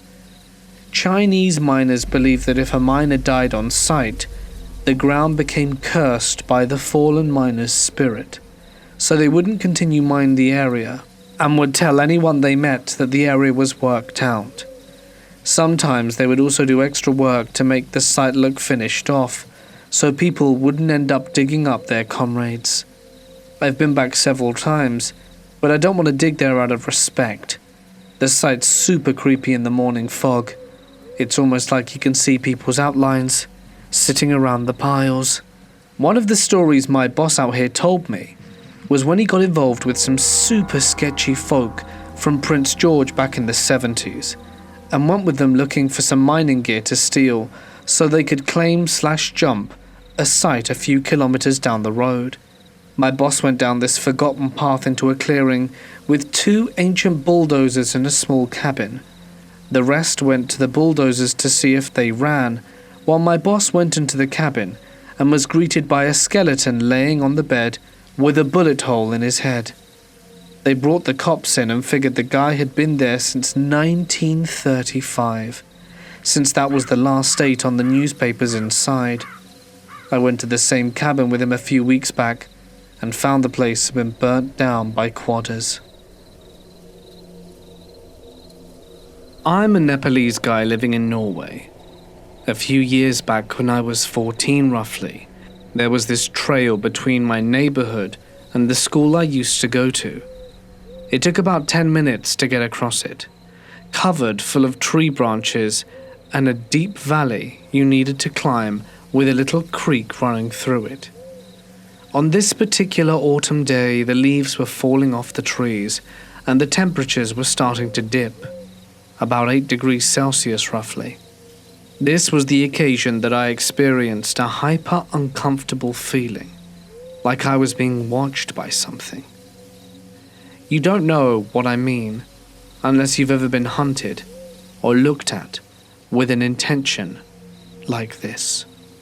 I had the feeling that I was being watched, observed, tracked, and me being the paranoid and curious kid I am, took a glance back to where it came from but saw nothing, so I kept walking. That's when I heard someone yell my name, "Sudeep," and I looked back, expecting one of the kids from my neighborhood that perhaps wanted to walk home with me. But when I turned around to see who was there was no one. Nothing was behind me. I stood there in the solitude of the woods and felt like a solid minute, but was probably more like 5 to 7 seconds before I bolted. I don't understand who could have been there. There weren't very many places to hide. Maybe a big rock, but even so, I would have heard or seen someone walk to get to that rock. It still baffles me to this day. Perhaps there's something in the woods that I disturbed, and maybe there's a reason our ancestors were always wary of them. In my hometown, there's a huge lake. This place was big and desolate, ideal for camping, fishing, and hunting. For context, I live in Norway, and here we have something called every man's right, which basically says you can roam free wherever you want in the country as long as it's not private property. For this reason, Norwegians love to walk around in nature, and where there's more than enough room for everyone, people usually don't accumulate. My friend and I were planning a camping trip. We were going to head up the river by boat and go to an island in the middle of the lake. When we got there, we found an ideal spot. The place had probably been inhabited by campers before us. One thing that creeped me out a bit was a northern pikehead hanging in a tree by a fireplace. It was huge and looked down on the campsite with its dead, dried eyes. The real stuff happened after dark. We'd been sitting around the campfire for hours, eating, drinking, chatting. This happened to be in the summer, and the summers in Norway are not very dark due to its geographical placement on Earth. But at around 2 a.m, it was getting quite dark. But still, I noticed something on the lake. I couldn't make out what it was, and I didn't really care. After a while, we went to our tents and we slept. I had some very strange dreams that night. I saw the pike. It was moving its eyes, making sounds. The skies were changing colors. I saw a man on the lake. The water evaporated and precipitated down again. The pike said something and laughed, and suddenly I woke up. I was sweating. I looked around at my phone. It was still nighttime. I was only 14 years old. My brain wasn't fully developed, and underage drinking certainly didn't help, but I was afraid. I had no idea why. It was the kind of fright where you just didn't want to see something. I didn't want to open the tent. I laid completely still and pretended to be asleep. I heard noises from the dream, noises that the head on the tree out there had made. I became stiff. I could feel the blood being pumped through my body, and I heard people shouting. The noises were no more than 100 meters away, and it was more than 100 meters to land, and the island we were staying on was small. You could probably circle it in 5 minutes. The human voices continued. They were laughing and shouting. The laughter is what got me. It was this kind of ugly laughter. It didn't sound like people were having fun. At some point, it felt like someone was walking up towards our campsite. I felt scared and lay completely still. At some point, exhaustion must have taken over, and I fell asleep again. I woke up early in the morning. My friend was already up, and I asked him if he'd heard the noise. He said he hadn't. I wondered if it had all been a dream. Then, I saw something on the lake. He, a man, was standing there on some type of crude raft, 200 meters from us. He looked our way. I couldn't make out any facial features. He looked pale. My heart started pounding. The man stood there for ages. We got so creeped out that we eventually packed our stuff and went home. Luckily, we had a motorboat, so he'd never be able to catch up with us. I still remember the way he looked at us, and as we left the lake and went onto the river, he just stood there. Then it dawned on me. What I saw on the lake in the darkness the night before was probably him. He had been standing there all the time. Was he responsible for the voices I heard? I knew that we were alone on the small island, and this really wasn't a place where drunk teenagers went on spontaneous trips in the middle of the night. Did he place the fish head in the tree to scare people off? Did we step on his sacred ground or something? And maybe, most importantly, why was he standing out there on a raft in the lake? Did he set foot on the island as we were sleeping? And was he planning to do something to us? And who was he shouting or laughing at? I don't have the answers to any of these questions and haven't been back there since. Me and my friend both get a little creeped out whenever someone mentions the raft man. I figured I'd share my experience living in a 200-year-old cabin. All of these things happened over the span of a 3-year period that I lived there in the beginning of 2012. A childhood friend of mine from years back asked me if I would be her roommate. I needed out of my parents, and she needed a roommate, and it seemed like a good situation. Now for the house.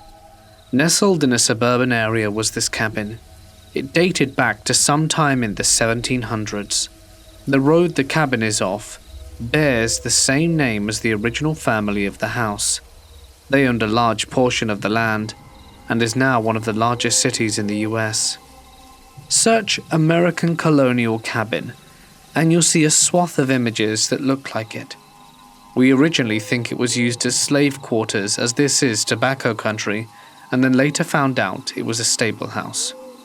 The stable house theory checks out, as our dog dug up a horseshoe once, which I still own. The night we moved in, the place was eerie. No door to the upstairs, my room, no door to the downstairs bedroom. Her bedroom was an addition that someone had added in the 80s. The previous owners also added a much-needed kitchen and bathroom, as the original layout didn't have either.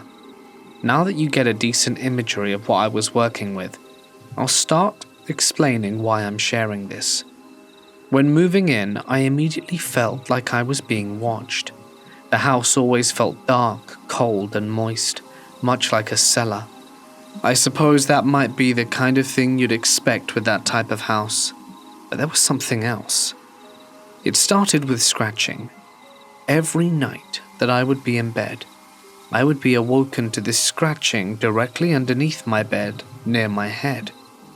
At first I thought it was mice, but then I listened long enough to realize that the scratching was a long draw, like a foot-long pull, then repeated. I just covered my head, muffled my ears and closed my eyes. I was a 23-year-old dude, and I felt like I was cowering, but I was not about to tussle with wood-scratching spirits. So one night, while I'm in bed, I heard it start. Usually I would be asleep, but this time I was awake late.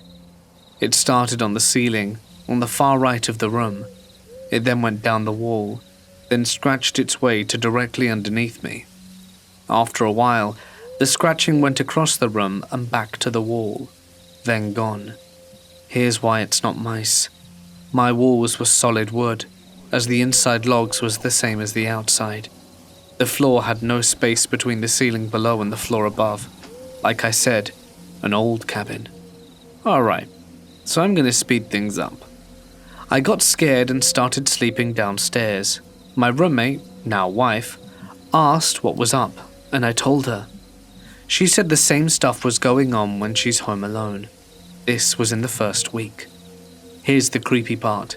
When we moved in, I had to unscrew all of the screws that the previous renters had put on the windows. I had to unscrew one of the exterior doors that he screwed shut, and we had to clean out the weird rabbit food from the oven. We had to write "doesn't live here" on hundreds of mail order catalogs the previous renter received. We always joke the guy was a shut-in Satanist, but now we think we weren't too off. We both started sleeping downstairs in the living room and felt comfortable in numbers. The eerie feeling was easier to deal with if someone was with you. Until one night, I had a dream that a dark force was approaching me. It was in the third person, as if I was watching myself sleep. The entity starts looming over my head, and all the while I feel a pressure building in my head and a high-pitched ringing in my ears. It got so intense that I sprung up from my sleep and look around the room. About a second later, the TV shut off, just cut off. We'd been having problems with the TV randomly turning on and off, but this time was far too coincidental to be brushed off like everything else. Also, I knew I went to bed with the TV turned off. I cut it off. Why was it on in the first place? We started sleeping in her room after that night.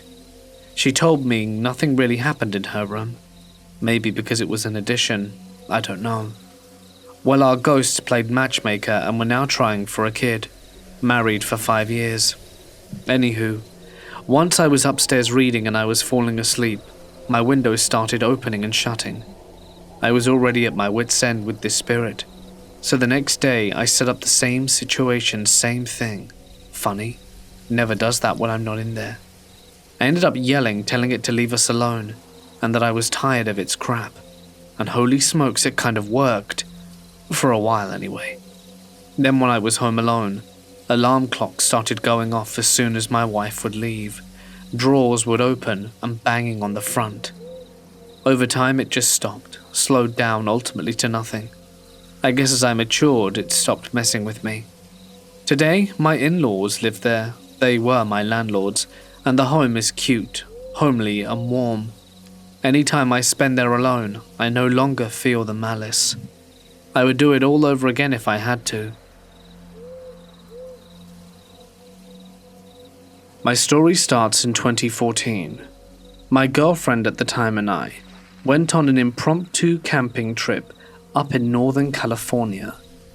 I'm not quite exactly sure where, but we lived in Sacramento and drove about 4 to 5 hours up I-5. We were up in the hills and drove down some pretty sketchy roads. Once we found a spot, we parked our car and hiked maybe a half-mile in, truly in the middle of nowhere. We set up our tent and made a small fire pit about 25 yards away. The day was fine. We hung out and did camping things, and when it was time for us to go to bed, we put out the fire, got in the tent, zipped it up, and went to sleep. This is where it gets really weird. The girl woke me up in the middle of the night to tell me she's going to find a place to pee, but she was struggling to get out of the tent. "I can't find the zipper," she says. "It's gone." So I get up to help her, and as I feel around the walls, they certainly feel smooth. I grabbed the flashlight, and when I turned it on to investigate, we found out that the zipper was under us. All of our stuff was still in order as we left it, but we were sleeping on the door. We roll the tent to get out, and when we finally do, we find that we're right next to the fire pit we built 25 yards out. We are so terrified, because there's no way we could have both slept through us rolling the tent that far with all of our stuff staying in its place.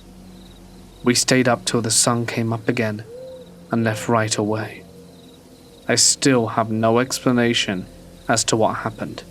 I entertain some pretty out there thoughts, but this one is one that will sit with me forever as the strangest thing that has ever happened to me in my life. Back in 2005, I was on a family vacation in Pigeon Forge, Tennessee. We stayed in a cabin in the mountains, 2 bedrooms downstairs, a loft bedroom upstairs. The loft was enclosed but had a large bifold window that could be opened to overlook to the open living room below. I claimed the loft for myself. One night I had gone to bed before everyone else. The bifold window was closed, but the light from the living room leaked through the cracks and dimly lit the room. I put my headphones on, popped my Avril Lavigne CD into my Discman, and laid down into bed. I was on my back, eyes closed, and fumbled around with the CD player trying to change songs. I couldn't quite get it, so I opened my eyes to try and see where the button was. When I did, there was nothing but darkness. I was confused because of the light from the window was gone, and the room was pitch black. I suddenly realized something was covering my eyes, because it began moving away from me, revealing the edges of its body in the light from the window. I stared, frozen, at this creature, flew back, ending in the upper corners of the bedroom. It started disappearing into the shadows. I pulled the sheets over my head, crushed my eyes closed, and turned up the volume as loudly as it would go. I ended up passing out that night. The next morning I was telling my mum what happened, and she told me she'd also had a strange experience early that morning. She was sitting on the edge of her bed putting socks on when one of the dresser drawer handles started lifting and dropping against the dresser. She watched it continue for a minute before reaching over and holding it down. Then another started doing it. She held that one down as well.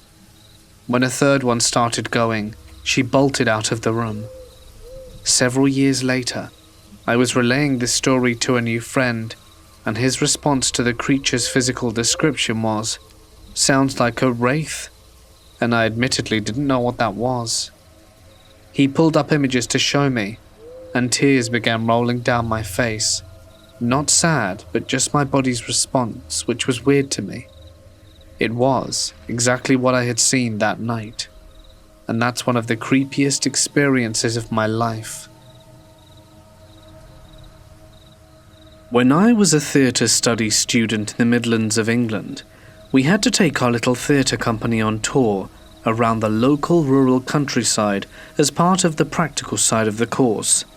Being a proper London girl, I wasn't best pleased with the prospect of roughing it in a 10-person van.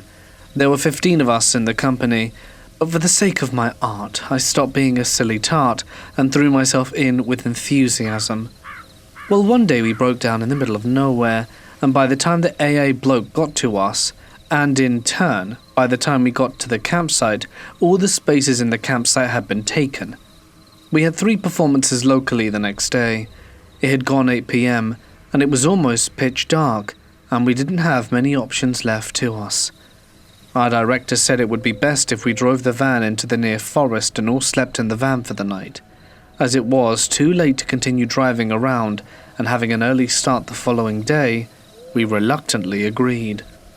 We found a quiet part of the forest that was open with not many trees, and by 9:30 We were settled in the van, if a little cramped and cold. We were all 19 and 20-year-olds, and it was a big adventure.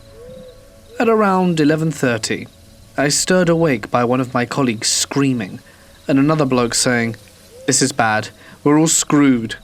To my complete horror, through my sleep-blurred eyes, I saw that our little van was completely surrounded by about 50 men, dressed in what appeared to be old-fashioned rural farming clothes with homemade torches burning brightly. I started panicking but didn't scream. I couldn't take my eyes off the men. They weren't moving an inch, didn't have any expression on their faces, and two of the blokes even got out of the van to shout at the men. Needless to say, we were all terrified. Every time we tried to move the van, the men moved a step forwards.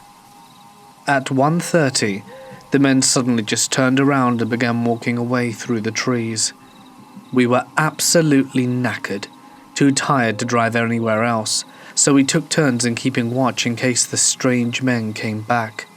But thankfully, they never did. Rather than giving my boyfriend a traditional Christmas gift, I booked us a weekend at a cabin on Airbnb.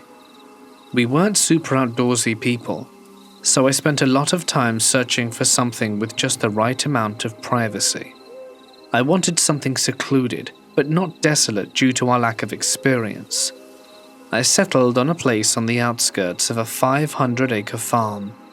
It was right on the river and had an outhouse and outdoor cooking amenities. The weekend finally comes, and we were so excited to escape for a few days. It's only an hour and a half from our house, but proved a bit tricky to find. The owner sent us the classic turn in at the sign, left at the fork, right at the tree directions to follow once we made it to the approximate address he gave us. After ending up at another rental on the property and bumping into the housekeeper, we were finally on track to reach our cabin. We drove past pigs, cows, and the main farmhouse. It was beautiful and serene until we got to the final stretch of road. It was more of a hiking trail, barely big enough for our truck. It was bumpy and winding and treacherous as hell. After hyperventilating for 10 minutes or so in the passenger seat, we finally reached the bottom of the mountain, cross a stream, and pull up to the cabin. The first day and night go as planned. We met one of the farmhands our first day, and the owner of the farm the second. Both were extremely friendly and helpful. Around 7 p.m. the second day, a truck pulls up and parks beside ours. We figured it was one of the people we had met, or maybe someone else from the farm stopping by to say hi.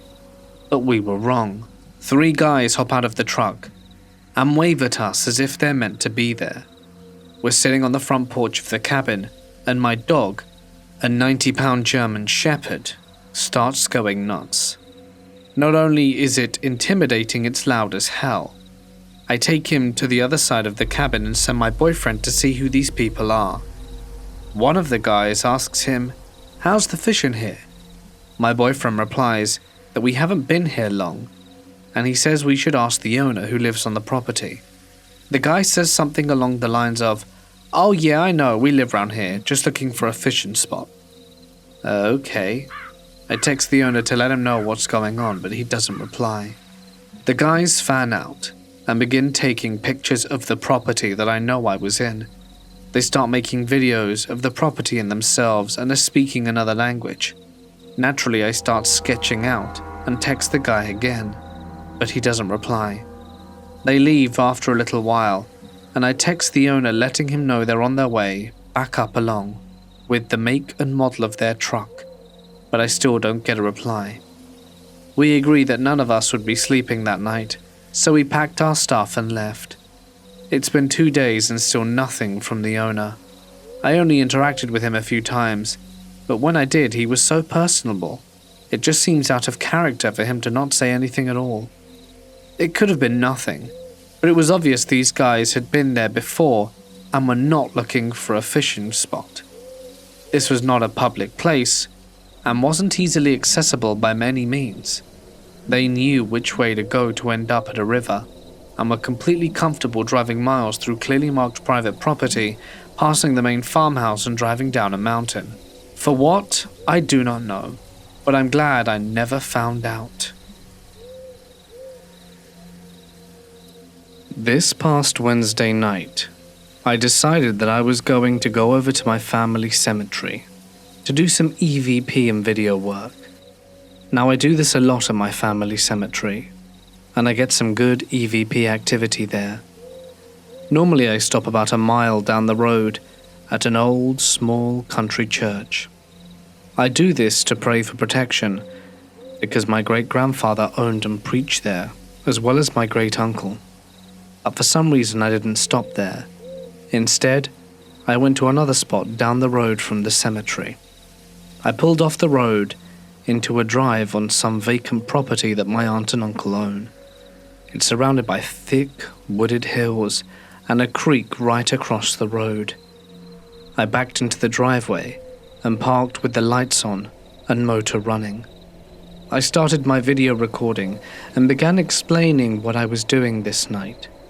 And as I'm talking, I am facing the creek. I took note that this was one of those nights where it was very dark, no moonlight or anything, and at one point, I thought I saw something pop up over the creek bank and ducked back down quickly. I really didn't pay it any mind and kept narrating my video, only to realize that it did it again. I noted mentally that it appeared to be a human head type of thing, either pale white or a whitish grey. I wasn't feeling scared or anything, but I did realize that the air felt heavier than before. I pressed onwards until it raised up the third time, and I stopped talking because I heard what I thought was a deep male voice, faint, but I heard it. Then in that moment, it hit me hard. That fight or flight feeling, that gut instinct for self-preservation.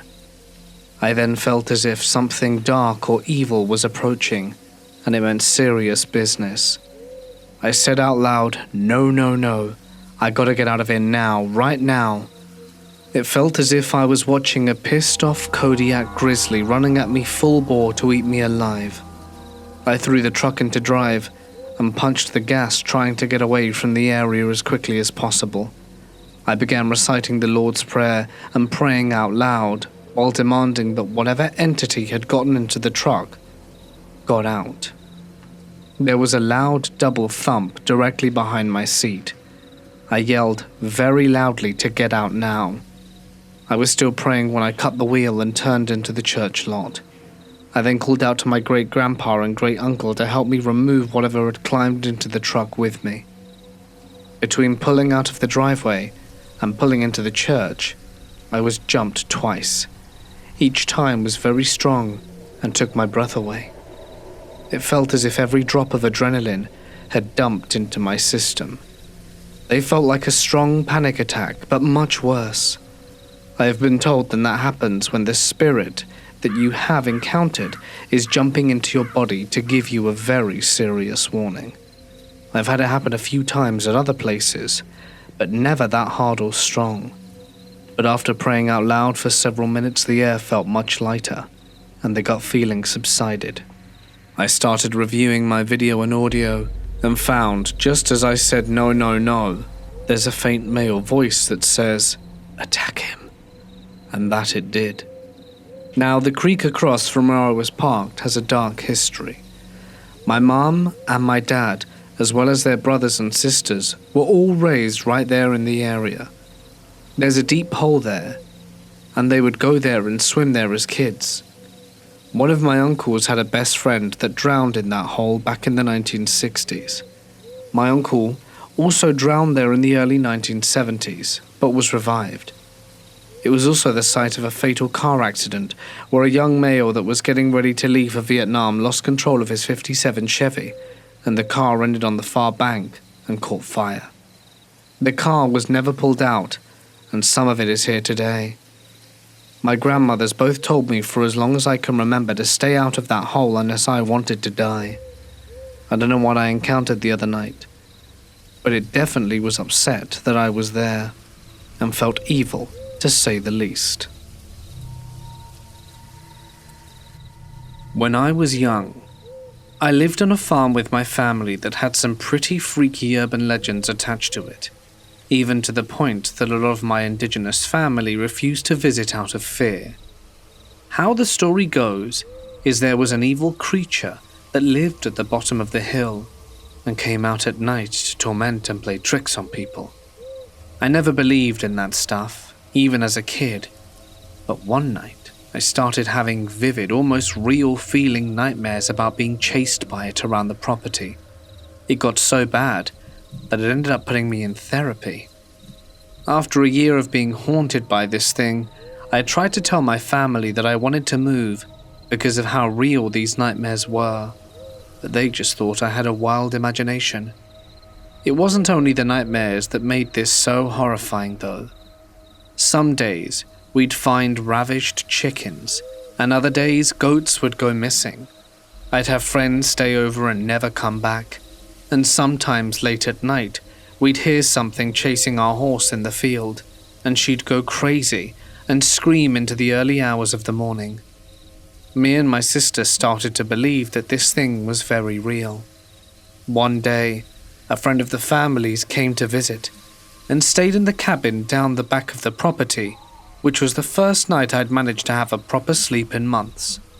That night, the friend of my parents had the worst nightmares he'd ever had and left early the next morning to never visit again. He said as he was packing, something chased him in his dreams, and when he woke up, he heard muffled crying outside the cabin, and it was shaking, as if something was hitting the sides of the building with full force.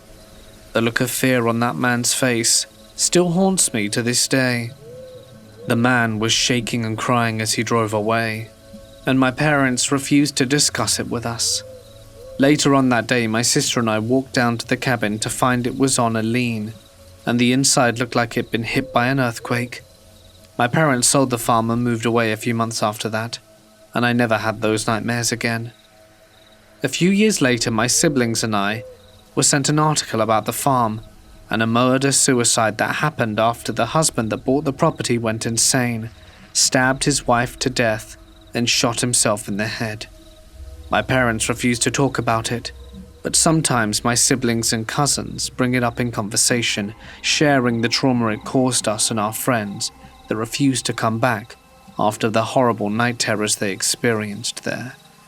The entire town is messed up. Everyone that leaves that township has a traumatizing story that's either logic-based or supernatural. So many terrible things have happened there that I wouldn't be surprised if there's something more sinister living on that land. If you want to go down a depressing wormhole, look up Boroville Murders. It's our very little Australian version of Dairy. I'm not sure if the whole thing was in my mind or a real horror story, but after finding out about the murders that happened a couple of years later, I'm starting to believe that thing is still there and entering people's nightmares, butchering the local wildlife and terrorizing whoever buys up that land. In 1992, I went camping with 3 friends. We had all recently graduated high school. We were about 40 miles from the closest town in the desert canyon lands on the Utah border with Colorado. It was overcast, which made it can't see your hand in front of your face kinda dark.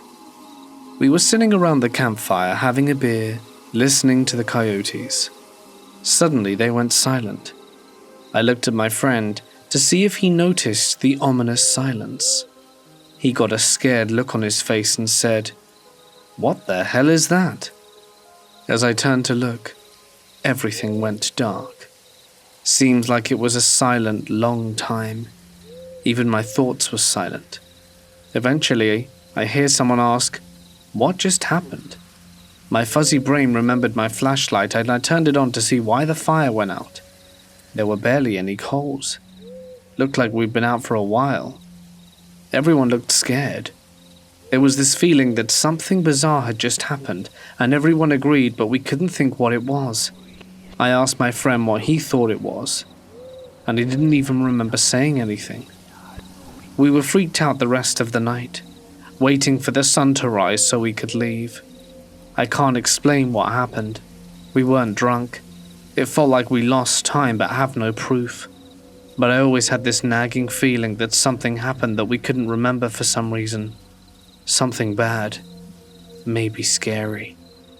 Has anything like this ever happened to someone you know? We stayed in a rustic cabin built in the 70s for my bachelorette party. So old, but not that old. It's in Lake Luzerne, New York. To set the scene, this happened the first night. 6 girls in total, 2 right outside the kitchen doors barbecuing dinner, and the other 4 sitting around the kitchen table. It was a small kitchen with a table right near the kitchen counter and sink. We hadn't really started drinking or anything. I think we had one shot that our bartender friend had made us using a cocktail shaker. I say this because the top of the shaker was sitting right near the actual shaker on the counter. I remember seeing this. Next comes the spooky part. Very suddenly and out of nowhere, the shaker top flew across the room about 5 feet, very close to my friend. We all saw it. My brain, in trying to make sense of things, thought my friend outside had thrown the top at us as a joke. But I knew it was on the counter and she was outside. I could tell that my friends didn't know how to react. I think some of them jumped up. Some of us started asking questions about what just happened, and then eventually, we all ran outside screaming. Long story short, we decided to ignore it, shrug it off. I was always taught to not give power to those things. But I do know that the top flew across the room. It didn't slide off the counter by gravity. There was no sudden rush of wind. It was thrown across the room. I've never experienced anything like it. Nothing else really happened on the trip. My friend swears she heard low, deep voices coming from the TV while she was watching Netflix. My other friend backs the story. I don't know what to believe. So yeah, Airbnbs can be haunted. No one said anything in the reviews, and I didn't either. This is my father-in-law's story. He lived in the countryside outside of Punta Arenas in southern Chile as a kid during the 50s and 60s. He told me once that when he was 8 years old in around 1964, he was outside playing one afternoon when he saw what he unmistakably described as a flying saucer hover over his house. His dad came to check it out, but the saucer flew away very fast without making noise and crashed into a hill that was nearby. His dad started preparing a horse to go check on the crash, but within a few minutes a bunch of military vehicles showed up and stopped him. Some went to the crash site, others stayed around to make sure there weren't other witnesses. They weren't rude, but you also got the impression that it wouldn't be a good idea to argue with them. My father-in-law remembers that a lot of them were American, or at least not from the area because their uniforms were a bit different and they spoke English. They stayed around half an hour and abruptly left. When my father-in-law went later to check the crash site, he didn't find anything interesting, not even a piece of tin. So what exactly was that?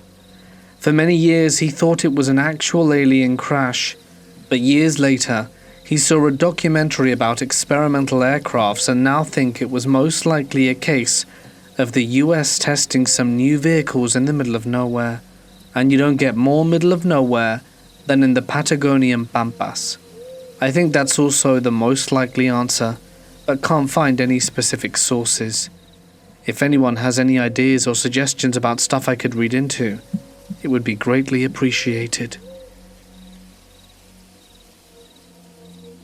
This was back in 2017. I was in the church at the time, and we did the Pioneer Trail because my mum convinced me to do it even though I wasn't thrilled. I had an uneasy feeling. I didn't know why until after the first night. So we're walking the Pioneer Trail for about 10 miles. At this point we stopped for a break. I eat like everyone else, but I can't shake the feeling that something is watching. I decided not to say anything because I was, like, that's stupid, there's nothing here besides us. So I thought we were here to proceed with our normal activities. And I had eaten takis that night, spicy chips, and had to go to the bathroom, which I did. Then I went back to the cabin after a long day's activities, ready to sleep. However, before I fell asleep, I heard a branch snap. I didn't think much of it, but then I heard another, and another. And when I thought, alright, something's up, I decided to look out the window to see what was out there. When I saw it, I was shaken to my core. I saw this long, white, skinny creature. You could see the rib cage, red eyes burning, and it looked human, but wrong. Its skin was mainly transparent, and it was sniffing. It looked like it was sniffing around the forest looking for something. I stared at it for a bit, watching it sniff the air, its back to me. However, it eventually began turning its body slowly in my direction. That's when I quickly went and hid back in my bunk. What the hell was that thing? Was I going crazy? And of course, while I'm thinking these thoughts, I could hear more branches breaking. But I decided not to put my head back to the window. However, I woke up one of my cabin mates, and he looked at me so long, I had that terrified look on my face. "Hey, you good, Leo? Looks like you saw a ghost." Gave me a little chuckle. "You don't want to know what I saw, but I want you to look with me." He said, "Okay, there's nothing out there but..." And as we looked out, it was still there, a little closer than before. It wasn't facing us, so we decided to duck our heads back and try and sleep. Then I could hear tons of branches breaking again, but we decided not to look, and we closed the blinds. About half-hour later, I opened them again, but it had left. All that was left were a ton of broken branches. We didn't know what to do, but we fell back asleep. And of course, we decided not to tell our counselors exactly what it was. We told them we thought we heard a bear or something in the night, and they sent a group out to investigate, but couldn't find anything besides a few odd prints. We knew what it was, and I haven't been back to Pioneer Trail since. As I'm sure some of you are aware, the hunting season for white-tailed deer is about to start this weekend. I, a 25-year-old female, have been spending the decent chunk of time in the stand with my partner, in life and in most ventures generally, because we've discovered that hogs have been rooting up oats and generally causing havoc and scaring away the deer from the feeder. We've gone out a handful of times in the last 2 weeks, attempting to catch some miscreants, but so far no luck, very frustrating. At any rate, because of the hogs, I've been spending more time in a stand after dark than I ever have in my life. We've been up there from 9 p.m. to 1 a.m., 10 p.m. to 2 a.m., 9 p.m. to 11 p.m., and every other weird time slot you can think of. I mentioned this just in case it's relevant. The first thing happened about a week and a half ago. It was around 1 or 2 in the morning with a decent chunk of moon illuminating the area. I was only half paying attention to my surroundings because I'd already written off the night as a bust, when all of a sudden I became aware of a weird whirring/flapping sound. I thought it originated from somewhere behind us, but my partner said he heard it coming from away, and to the front/left of us. At any rate, it was loud, airborne, and passed quickly over us and away. I'm very familiar with the sounds drones make, and that wasn't it. But it wasn't a helicopter either. It sounded small. It wasn't a bird, it sounded too mechanical. It was flying very low, probably just above the tree line, but I couldn't see anything. The second thing happened about a week ago. We weren't in the stand, but it was weird and out of the norm, so I'll mention it. We live on the same property the stand is on. It was around 9 or 10 at night, when all of a sudden there was a distant boom like an explosion, which hits our home like a thud. If you've ever spent any time around heavy artillery or explosives, you'll know what I mean. It was strong enough that my sister-in-law, who lives down the road, called us asking what the hell had just happened.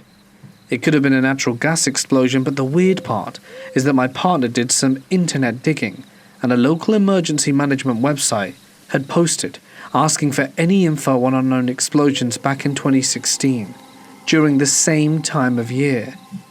We still have no idea what it was. And then lastly, tonight, we were out in the stand once again. It's gotten cold, and we've had a ton of rain all day, so everything was damp and dripping. We went out at 10, and it was around 10:30. I was preoccupied with trying to keep my fingers and toes warm, when suddenly I became aware of a weird murmuring. My partner heard it too. He has hearing damage, so I don't think he heard the full breadth of the tones. To me, kind of sounded like muffled voices off in the distance, like several someones having a conversation too far off to make out the individual words, but the direction the sounds were coming from doesn't have any buildings or dwellings. It's just woods, and there were several different tones. My partner said it sounded like a cow moaning, but not quite. There are cattle in the area, and we hear them vocalizing all the time. This wasn't that, and there isn't any grazing land in the vicinity of the sound's origins.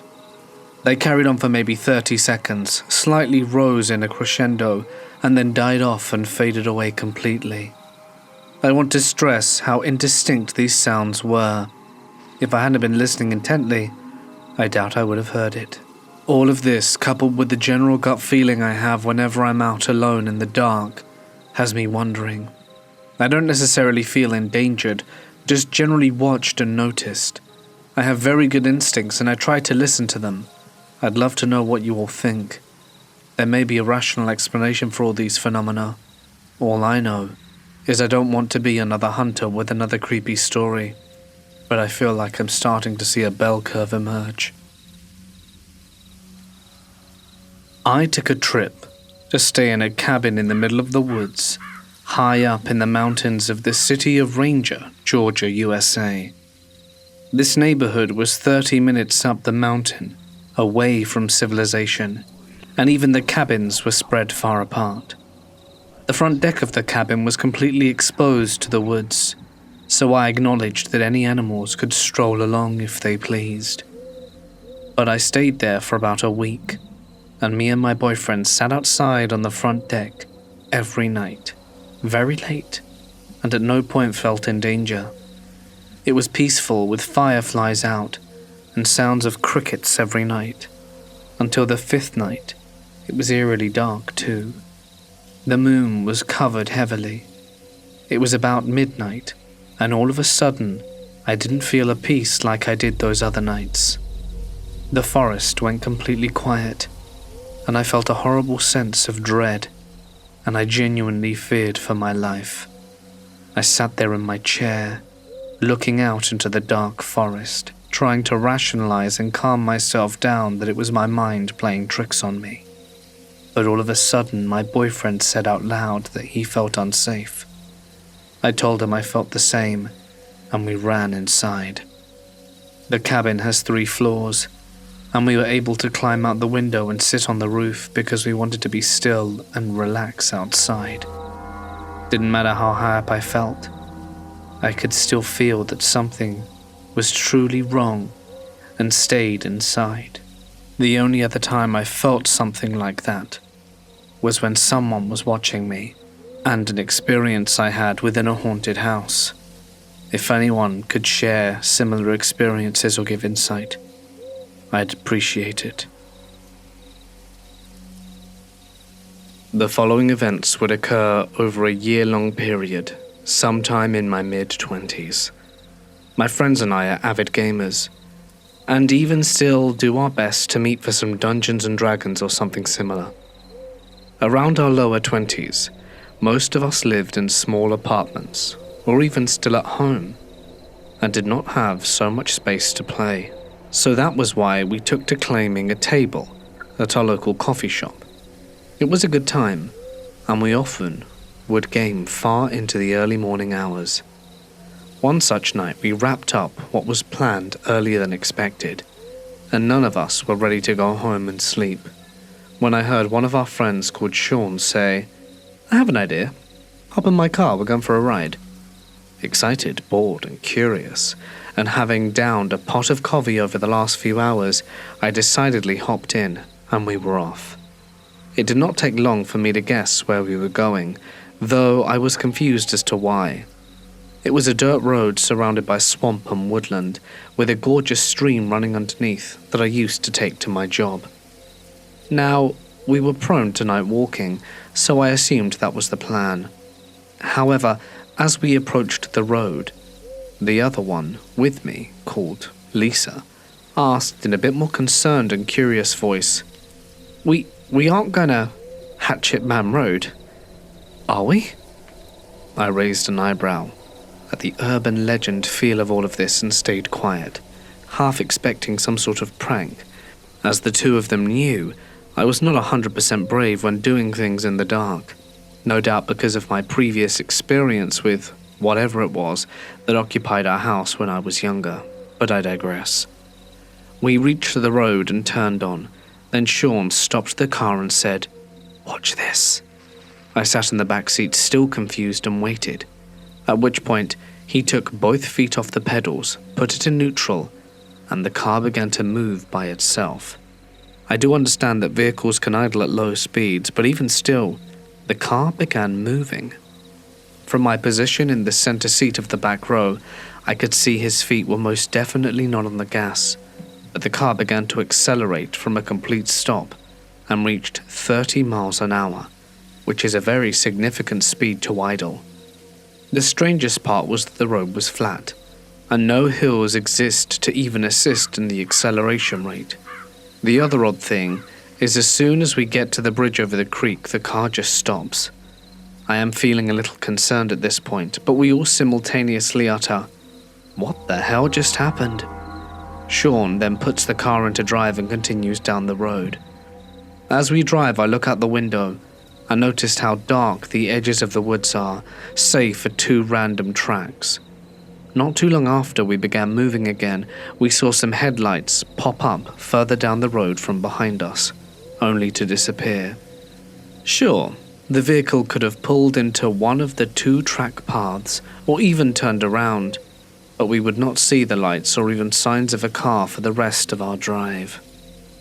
Once we reached the end of the road, we turned around and headed back down for one final look, and the deck used to attach the CD Walkman flew out of the console tape player and nearly made it to the back seat.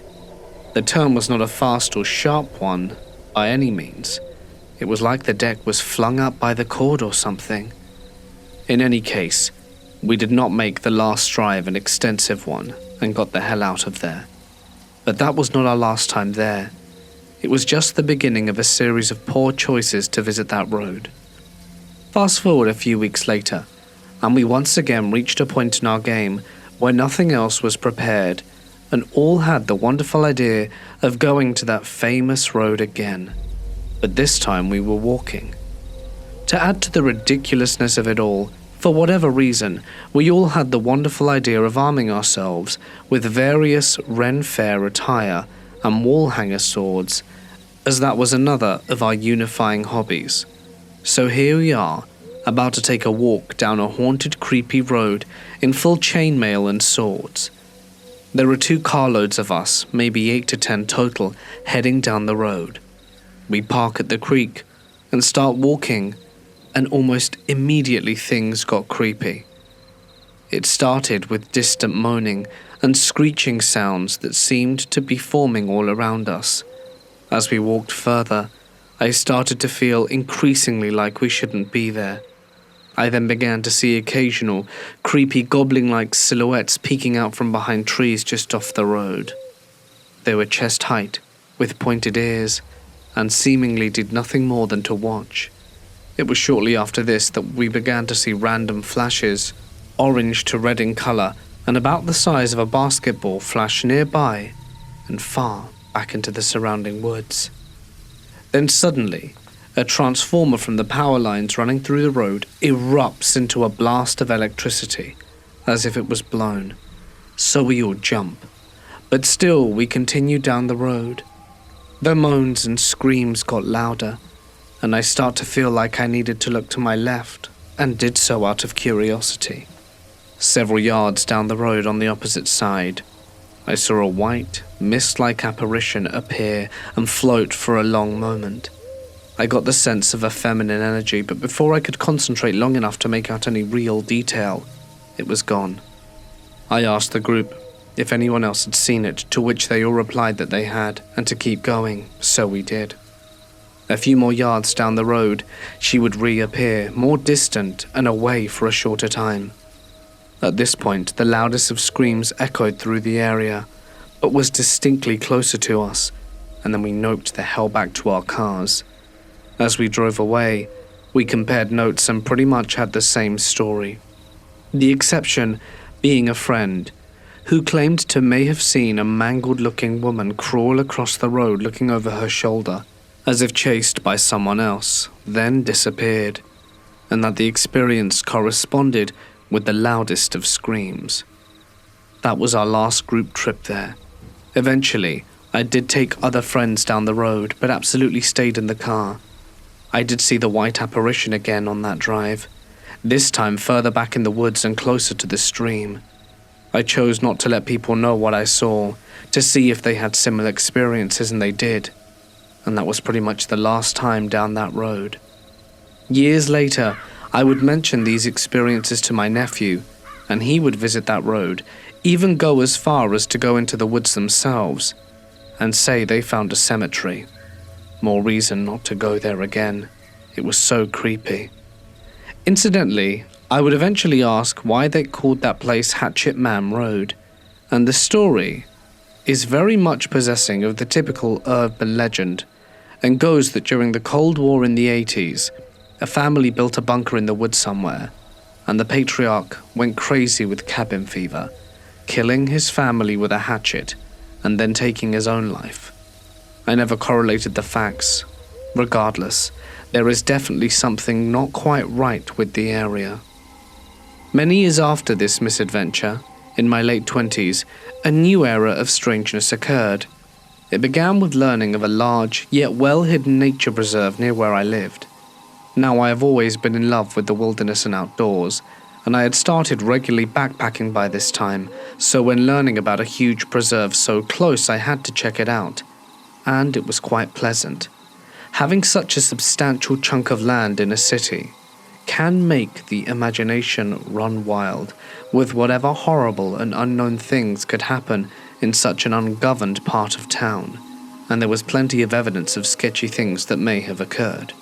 Things I won't go into here, though it is worth noting that I did find an overlook deck off to the side of the main walking path to have pentagram graffiti with part of the rail with signs of a melted candle, as that location comes into play in a little bit. One night, myself and a couple of friends decided to take a trek into the preserve, though it was going to be dark before we knew it. Regardless, we headed in and had a relaxing hike, but found ourselves in the middle of the preserve running out of daylight. It was no big deal, as I had spent a lot of time hiking it and knew how to get around, but we had to decide on what path to take back home. The way we came, which was mostly a large, gridded walkway around the outskirts of the forest, or back into a wood-covered path that skirted around a swampy area. Though it was still somewhat lit, that part of the woods seemed to be darker than it should, but nevertheless, we of course chose that route. Initially, the walk was fine, though at the time I had a comical paranoia of snakes, and every stick on the path I swear was a snake. Humor aside, after we rounded the main pathway through that part of the woods, which wrapped around and back to the main walking path, things started getting strange. We noticed that the sounds in the area were muffled at best, which would have been due to the tree cover and hills throughout the preserve. But the silence included normal night critter sounds. It was eerie silent. At that point, we noticed red and orange flashes of light about the size of a basketball that would periodically flash off the main path or up ahead of us as we hiked on. From me, that was all I encountered, the flashes of lights, and a deep sense of terror, having encountered these sorts of things before. The other strange thing was a red tinge that enveloped the area and seemed to deepen. I have learnt to be skeptical but open-minded, given the many stories of unexplainable strangeness, and the red colour could have just been light pollution from the surrounding city, heightened by our own paranoia. Hard to say. Regardless, we continued our walk, hastening our steps to get us out of there as quickly as possible, and eventually we made it out. After leaving the preserve, and before we got into the car, we plopped down and breathed, laughing as we tried to assess what the hell we just went through. One of my friends kept looking back into the woods, and often would stare off the path as we made our way out. Finally, looking concerned, he turned to us and asked if we had ever seen a hobgoblin-looking thing that kept following us. We both said no, but he continued to say that what he saw was mostly silhouettes, aside from glowing eye slits that were easily 7 or 8 feet tall and jacked with muscle. I was very glad that I had missed it. We would hike to the preserve many times after that, though not often in the night, and nothing like what happened out there again. Shortly thereafter, I moved in with a new roommate, and the two of us had begun to bond over our creepy stories. At this point in my life, I had also begun a bit of spiritual curiosity, finally coming to terms with the unexplained strangeness I'd encountered. Another friend at the time was very spiritual and believed strongly in spirit guides. He always liked to tell me that someone really wants to talk to me, referring to an apparent guide of mine, but I wasn't really comfortable with that aspect of the weirdness at first, and the idea of something or someone wanting to talk to me honestly freaked me out. Eventually I opted to give it a go, and through a guided meditation finally found myself delving in. My friend would ask things like, "Where are you? What do you see?" and ask if anyone else was present in my vision. As I worked through it, at first I saw a personal point of view, with me walking down an endless path through some woods, very peaceful. I kept getting minor flashes of another entity with me, but I couldn't keep the image for long before it disappeared. My friend suggested imagining myself asking for guidance, as he clearly felt this other was the guide. So I did, and finally I saw a figure appearing walking along me by a path, his back towards me as he walked. It appeared male, wearing a black t-shirt and jeans, well built with short dark hair, like a slightly more buff version of myself. I did not get a chance to connect or interact with whatever it was before he turned back to look at me over his left shoulder, immediately followed by a red flash which jolted me out of my vision. The red flash in junction with the spirit meant danger. My friend didn't have much to say, but he patiently smiled and said perhaps next time. There is still someone here that wants to speak to me, apparently. I was a bit freaked out and headed outside for some air, as well as to relieve my bladder, as he had lost power earlier that day due to a storm. I sighed and took care of business, looking down at his long kind of driveway, across the road and into a field some yards away, and then froze, as if standing there was a flash of a featureless red glowing torso, obscured by mist, turned towards me. I got the sensation that even though it was quite some distance away, it was looking straight at me with its featureless face, as if it, whatever it was, knew I was there. I didn't put it together until now, but it was oriented in the exact same way as my vision. The next day after I left my friend and headed home, I was talking to my new roommate about my experience the night before, when out of the corner of my eye, I saw a flash of orange light appear over my shoulder and close to the ceiling of the room. Not only that, but I felt a blast of static electricity as the ball appeared then faded, and it was obvious my roommate saw it too. We just shrugged, finished talking, and then got up for our bio break. After I returned, he looked at me with a smirk and said, "It's funny that we were talking about your spirit guides, because when you got up, your shadow waited a few seconds before it followed you." I had no more response. More strangeness followed me. At this point, I had not moved in, but was staying there since we would be about anything for all hours of the night, and it seemed to make most sense. The first night that I stayed there, my friend warned me that his cat likes to make his rounds through the condo, and his old roommate left the door a crack open so that he could do so. I didn't see a problem with that, he was a great cat, so I did the same when I turned in for the night. Shortly after setting into the camping cot that was serving as my bed, I heard the door slowly creak open. Expecting to see my roommate's cat, I was not so lucky. What I did see, however, was a solid white silhouette of a figure peeking around the door as if to check on me. Then it slowly withdrew from the door and disappeared. I've never felt as if I were in danger at all, but the idea of it still creeps me out to this day.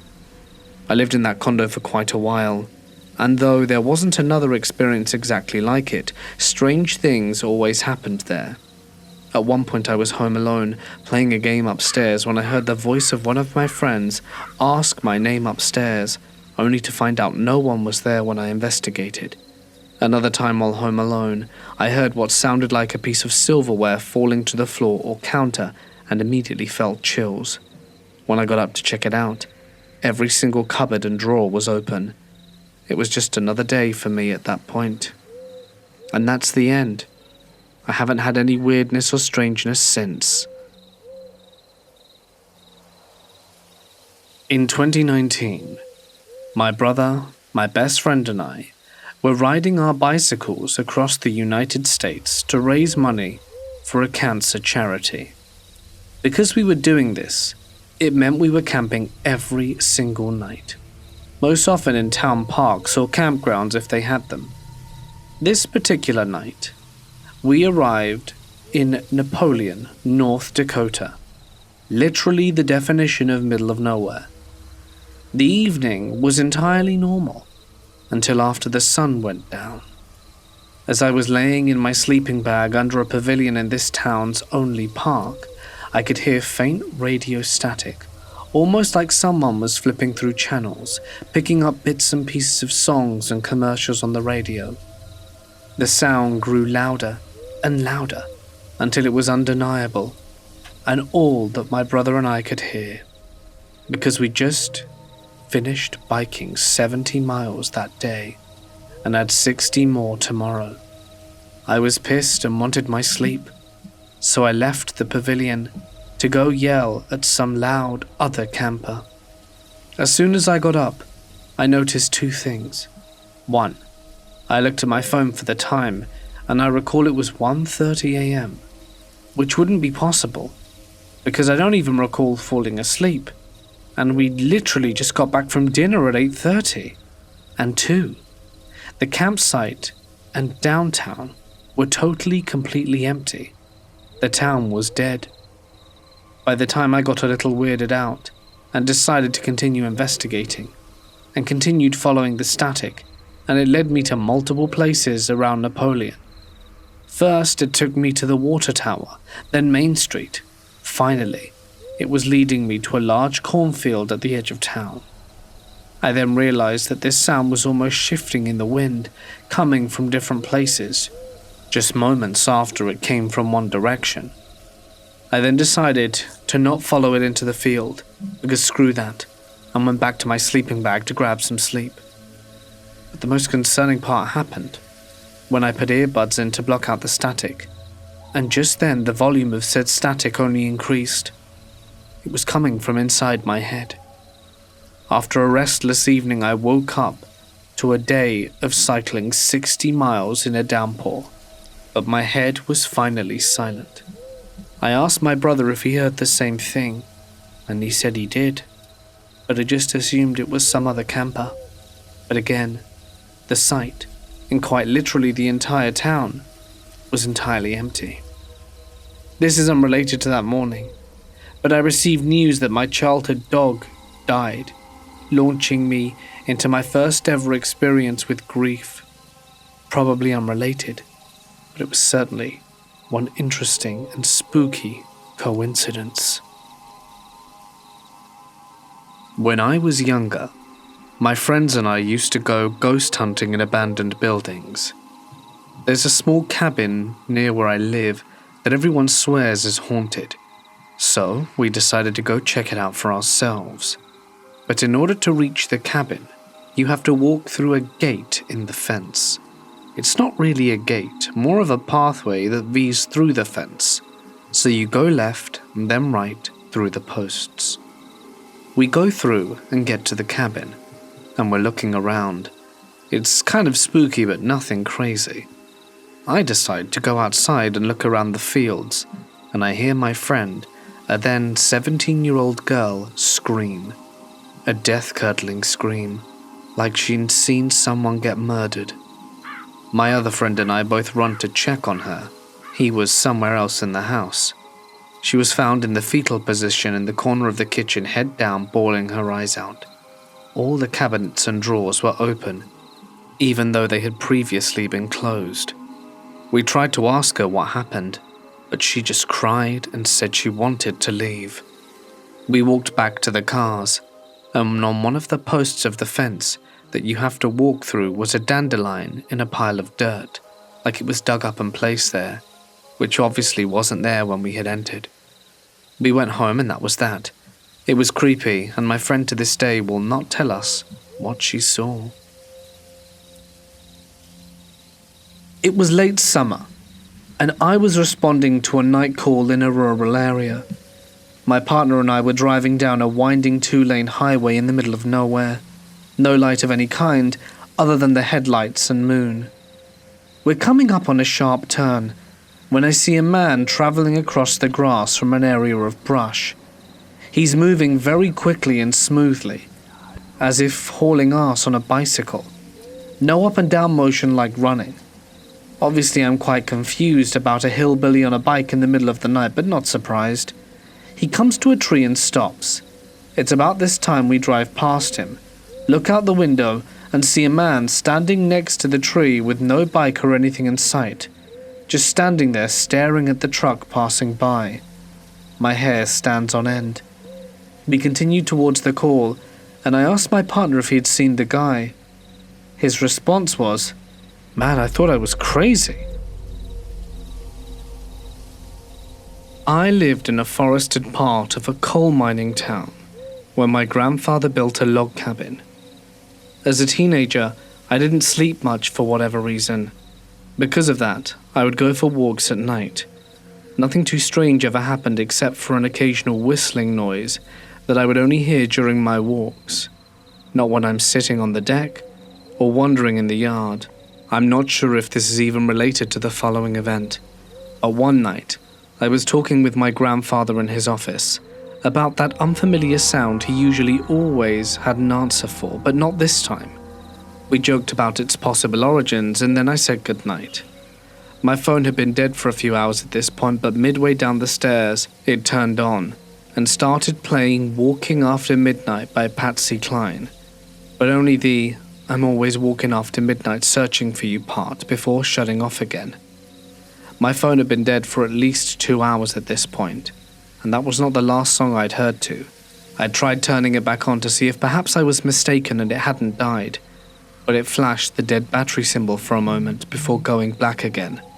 Then my grandfather, whose office is only a few feet from the steps, calls out another fun fact. Patsy Cline died in a plane crash on my birthday. Obviously I didn't go for a walk that night, or until I got a dog. I was in Vermont to see some friends, and we found a cabin deep in the woods through Airbnb to spend the night. I had maybe a drink or two while no one else drank. It was a good day full of laughter, and I was now the only one left awake at midnight. I was downstairs in the living room enjoying the cabin and contemplating life. There were no blinds or curtains on any windows in the cabin, which I found strange. There were many windows, and each showed the pitch-black darkness of the wilderness outside. I went upstairs to sleep in a room shared by my best friend, in a separate bed. Before laying down, I stared out the window of the room, thinking again how odd it would be that there were no blinds or curtains. I remember thinking how someone could probably spot me from a mile away through this window. I lay down and instantly fell asleep. I woke up to my best friend standing over me with his hand squeezed around my neck. We were both screaming at the top of our lungs and wrestled for our lives in the darkness of the room. We fought for a good minute, all the while screaming and destroying the room. Glass was shattered, the furniture was moved around the room, and eventually, my friend came to his senses and turned on the light while we both tried to make sense of this mess. My only recollection was waking up to my friend screaming and choking me by the neck. He seems to remember me standing over him and threatening him. He says he felt overcome with rage and attacked me at this point. We both went downstairs and tried to talk through it. We had a few main questions we couldn't answer. We had both been asleep for 10 minutes by the time we started fighting. REM sleep can't occur within 10 minutes, so it could not be dream-induced. Our other friends in the next room heard nothing and didn't wake up to the noise. After about half hour downstairs, I felt the most horrifying dread I've ever experienced. Thinking my death was certainly imminent, I went into a full panic attack and started screaming to wake everyone up and to leave the cabin.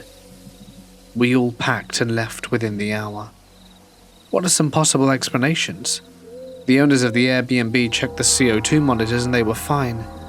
They were never told the full story, but we agreed to pay damages for the room. What do you think it could have been?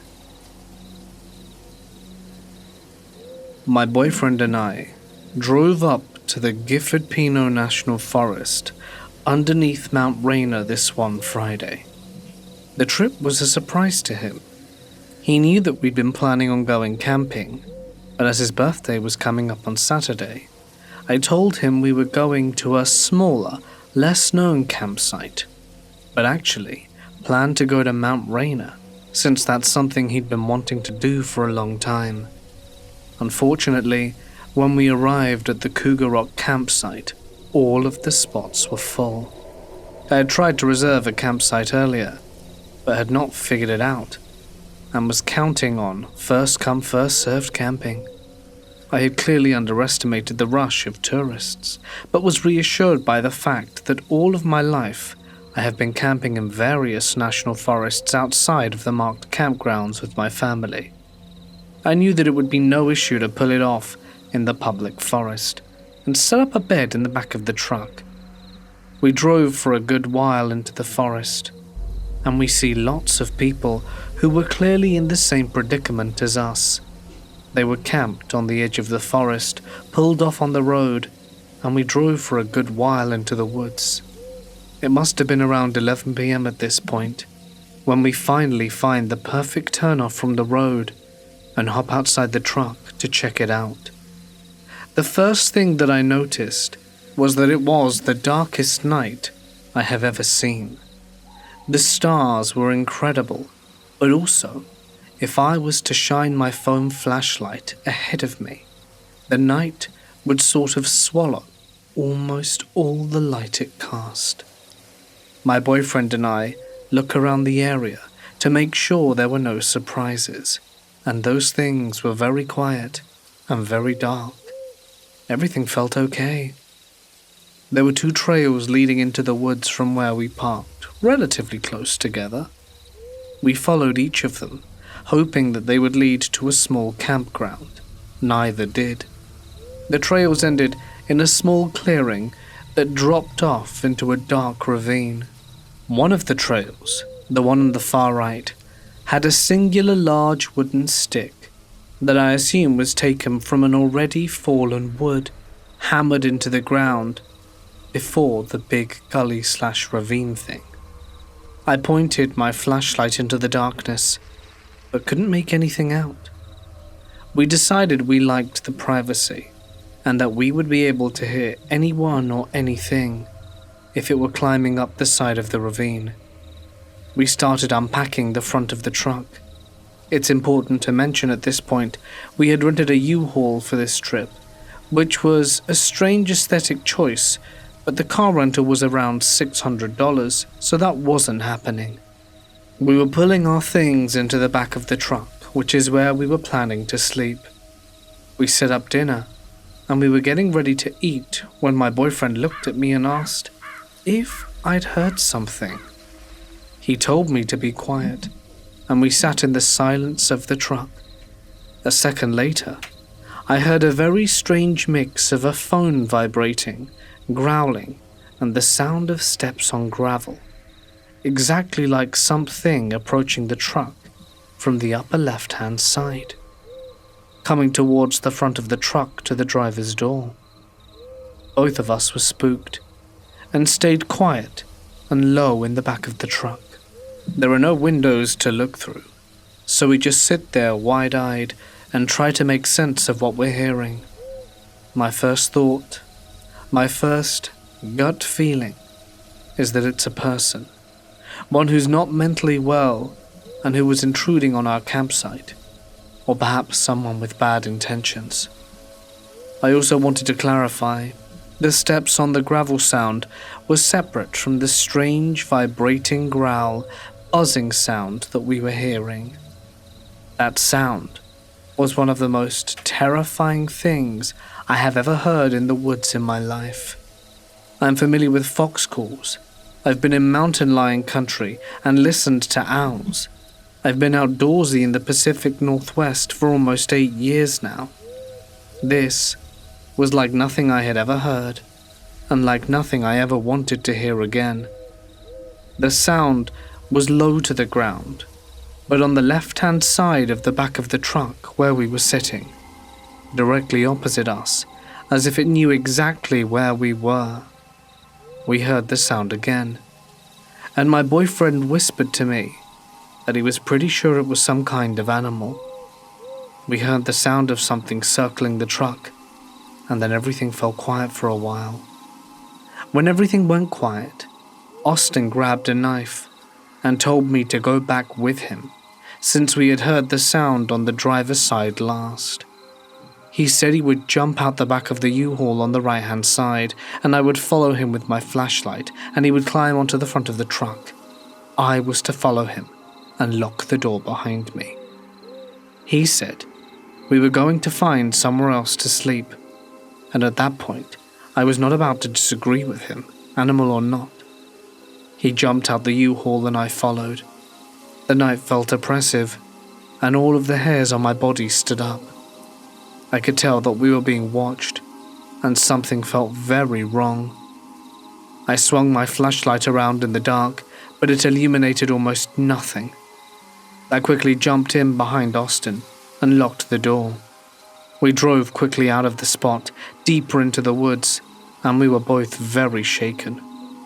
In all my time in the woods, I have never felt something that was wrong like that. We drive a little over 2 miles into the woods and find another turnoff. This one looks better than the last one. It's pulled further into the woods. It seems more secluded. This pull-off looks like a driveway, and there's a path that leads further into the woods. The path is blocked by a single large stone in the center, clearly to deter people from driving further in. Austin and I get out the truck, and with our flashlights go to take a look around the area. The woods felt much friendlier here, and once we had established that we don't see anything out of the ordinary, and we're not getting any more bad vibes, we set up the truck once again, and get ready to eat dinner. I'm still feeling kind of spooked about the whole ordeal in the last spot, so I'm talking to him about it. Just as we're getting comfortable, from the upper back left-hand corner comes a very loud, sickening, disturbing humming sound. It sounded like a person was outside humming, from a high pitch to a low tone, and it ended in the same growling, vibrating menace hum that we had heard before. Only this time it was louder and more intense than we had ever heard it right outside the U-Haul. I get hit with the worst gut feeling I have ever felt in my life. I look at Austin and I whisper, "Holy crap, we're being hunted." I was absolutely terrified that it was a group of people outside of our truck playing some kind of sick game on us. And even more so, because there wasn't even a remote trace of cell signal where we were camped. I know that if I dial 911, it'll go through no matter what if you have service. So I pulled 911 on my phone and held it in my hand. I was getting ready to press the call button, and the noise happened again. This time, directly across from me and where I am sitting, low to the ground. like it knows that I'm afraid, and it knows that I'm sitting right there. I look at Austin, ready to press the call, but he makes a strange face and whispers, "I think it's the truck. I think it's somehow a mechanical issue." And I'll be honest, I didn't buy it one bit. He doesn't have an idea as to what on the truck might be making that noise, but he explains that he thinks it's possible that something followed us that far into the woods. I want to believe him, but we hear the sound again, and I am overwhelmed with terror. I am certain that it sounds too dynamic and intelligent. It's not a mechanical issue, and despite his best efforts, I can tell that Austin is also very freaked out. I get the overwhelming feeling that I should leave these woods, that it's wrong to be here. When the noises abate for a moment, he tells me that we'll be leaving the back of the truck in the exact same way as before, back to back, with my flashlight trained behind him in the woods. He gets out first, flashlight and knife in hand, and I quickly follow, moving the flashlight beam in the tree line and around the side of the driveway-esque pull-off that we were parked in. I didn't see anything, but the woods were too quiet, and I knew we were being watched.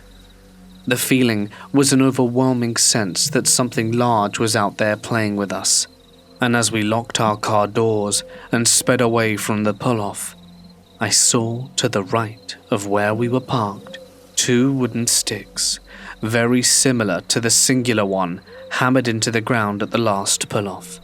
These, however, were hammered into the ground in the shape of an X. I remembered that the humming noise outside of the U-Haul never even interrupted either Austin or I when we were whispering to each other. Not only that, but it seemed to listen for when we were talking about it, almost like it was responding to us from outside the truck. We decided we don't want to fall asleep in the woods and start heading back to town.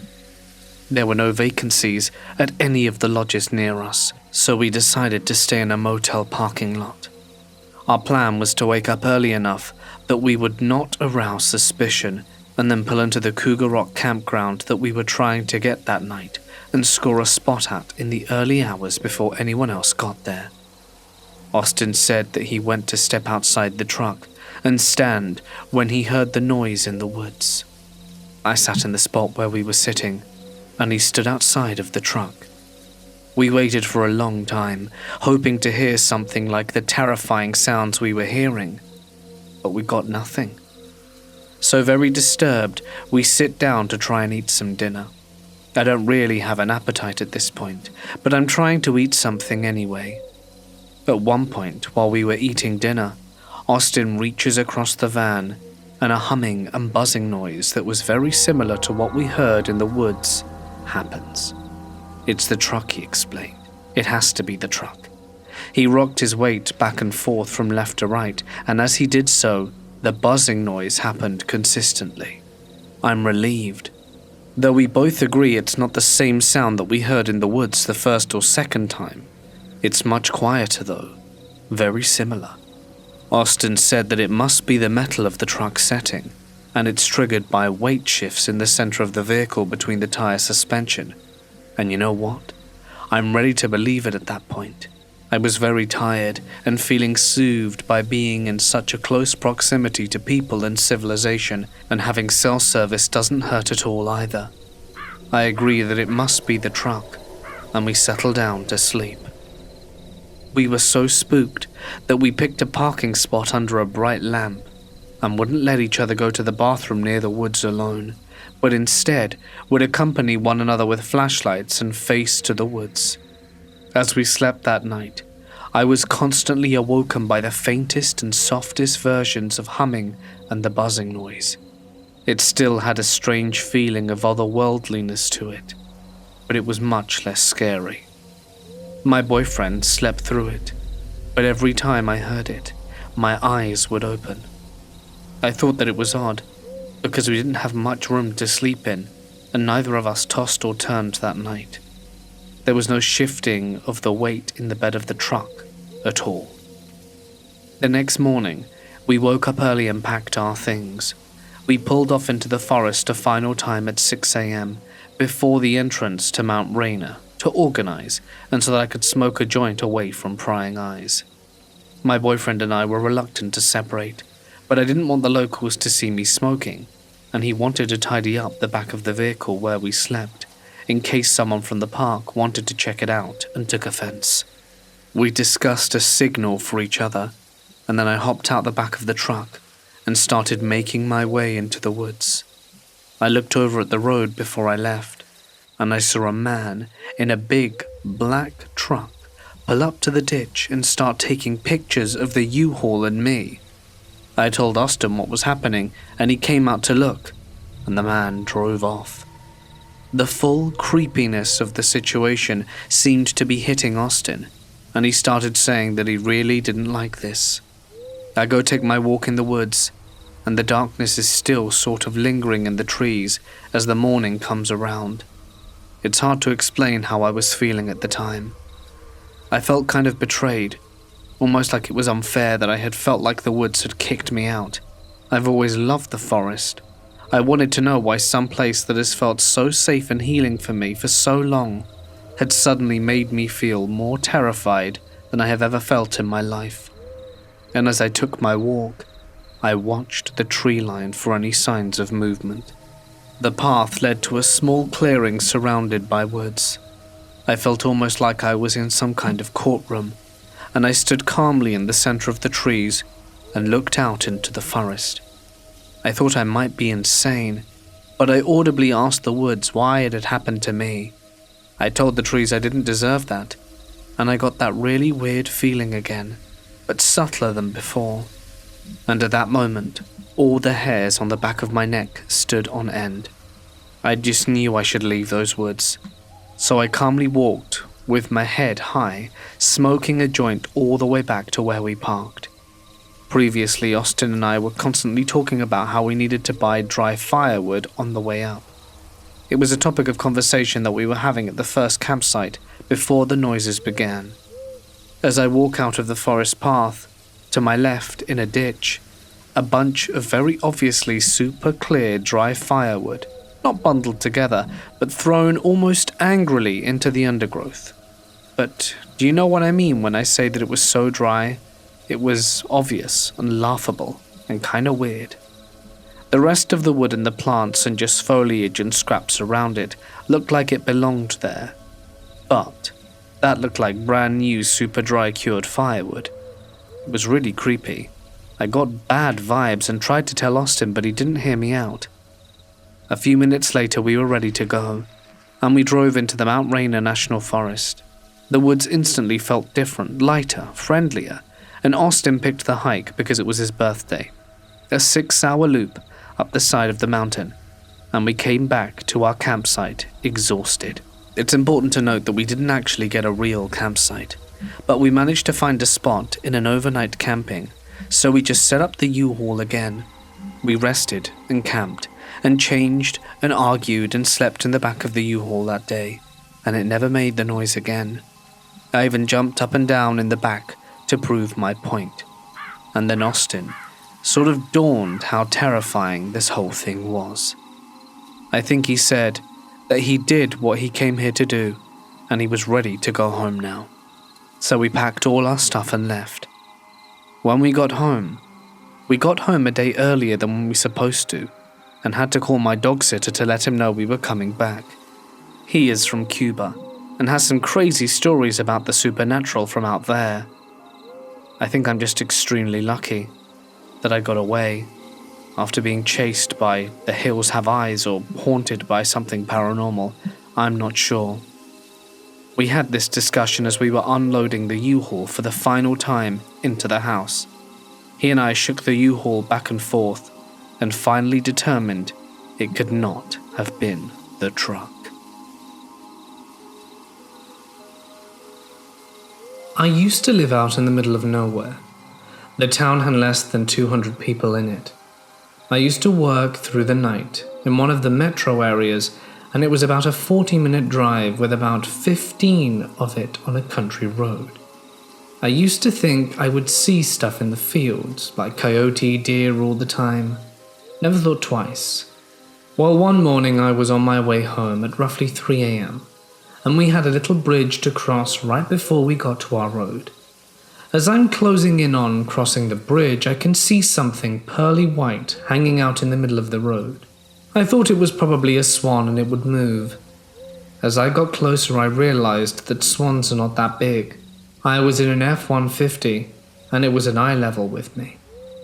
When its wings opened up, it literally covered both lanes of traffic. I swerved to miss it but hit something of the wing. I slammed on my brakes and turned around. Whatever it was 100% gone without a trace, and I never saw it again. If it was a bird, it's the biggest bird I've ever seen. Oh, and I also need to let you know that I didn't live by any large body of water. My name is Jack. This story took place outside Minot, North Dakota, when I was 17. My church group was having a backyard bash. Basically, all the ones who play music in the surrounding congregation in North Dakota get together and one of the members' backyards and play music, cook awesome food and hang out with some truly great people. This took place the night before. All the guys my age were hanging out late at Jared's house. If any of you are familiar with Minot, this took place across the Bison Trail before Velna. Anyway, that night all the guys were watching Hot Rod inside at about 11 p.m. Evan, Jared, Tyler, my younger brother and myself decided to go outside and talk and hang out by Evan's girly truck he was way too proud of. His house was on a hill. The driveway went about 100 feet where Evan's truck was parked. The front yard slowly declined to the road and field, flattened out for about 300 feet, then inclined up a sizable hill. It was pitch black at the time. We were all around Evan's truck, just chatting and having fun. 20 minutes into our conversation, Evan interrupts us and asks if we heard that. We all stopped and said no. I asked what he heard, and he said it sounded like a deep, grunting grasp noise. We all listened for anything and heard nothing but bugs, so we brushed it off, but Evans seemed uneasy. Another 10 minutes into our chat, and we all stopped talking naturally, as we paused to think about what to talk about. And just then we heard it again, all of us in unison. The noise was this deep grunt exhale noise that had all of us stop and look towards the direction it came from. We didn't see anything. Evan had his keys and decided to turn on his headlights as it was parked in the right direction. We saw a pair of eyes, shining in the light, just on the outside reach of his headlights, about 400 feet away. I ran inside to grab a maglite, the most recognizable flashlight ever created, and I ran to the edge of the road and Jared came along. I twisted the end to focus the light in a straight beam and found it. A white-tailed buck, a big one, climbing up the hill from bottom right to top left. I found the animal with the beam focused on it, and we were about 250 feet away. The deer stopped and stared at us. I started talking to it, just saying the usual things. "Hey buddy, what you doing out here?" And after about 2 minutes of us talking to him, and him just staring at us, it started to resume its course. But then we heard that same noise again. A grunt, a deep exhale. Jared and I looked at each other puzzled, and I put the light on him again while he was walking up the hill. But something was wrong. It was limping badly. We knew something was wrong, and that's when it happened. We heard a roar 50 feet from our right, the scariest sound I've ever heard, but I've heard it before, in movies and games. Mountain lion. It was the first time hearing it in person, but I knew it was angry, basically saying get the hell away from my meal or I'll have you for dessert. When it roared, Jared and I looked at each other and booked it back to the house. Tyler and Evan were still by the truck while we were down there, but they reacted the same way we did because when we passed the truck in our retreat, They were holding their house door open for us. We told a few of the guys that we were still up and nobody bought it. But we knew what we saw and heard. Mountain lions 3 miles outside of town in North Dakota? Yeah, okay. I know they're rare, but they're there. We were pretty shaken about it, but the next morning my brother and I went to go look for tracks, blood trails, or carcasses. We got to the point where we found the deer. We were walking up to where I put my arm out in front of my brother to stop us both, and I heard a rattling. I then saw a rattlesnake pop up 10 feet away and decided the universe was giving us stop signs, so we went back. I lost contact with Jared over time. Evan turned out to be a pretty messed up person that I didn't want to be around anymore, but my brother and I are still close, and we talk about that night to this day. Mountain lions are my favorite animal, and from this encounter I have the utmost respect for them. But after this night, I never went out hiking, biking, or walking in that area without protection, for a fight I would lose, because I have a feeling I would not get a second warning. I spent the majority of my life in Pennsylvania, so a majority of my hikes have been in the Pennsylvania wilderness. In northeastern Pennsylvania, around the Appalachian Trail, the homeless people congregate and form communities. This isn't creepy, as it gets cold up there. I'm sure it takes a community working together to get through the winters outside. While hiking, it's not unusual to stumble across a community. The creepy part?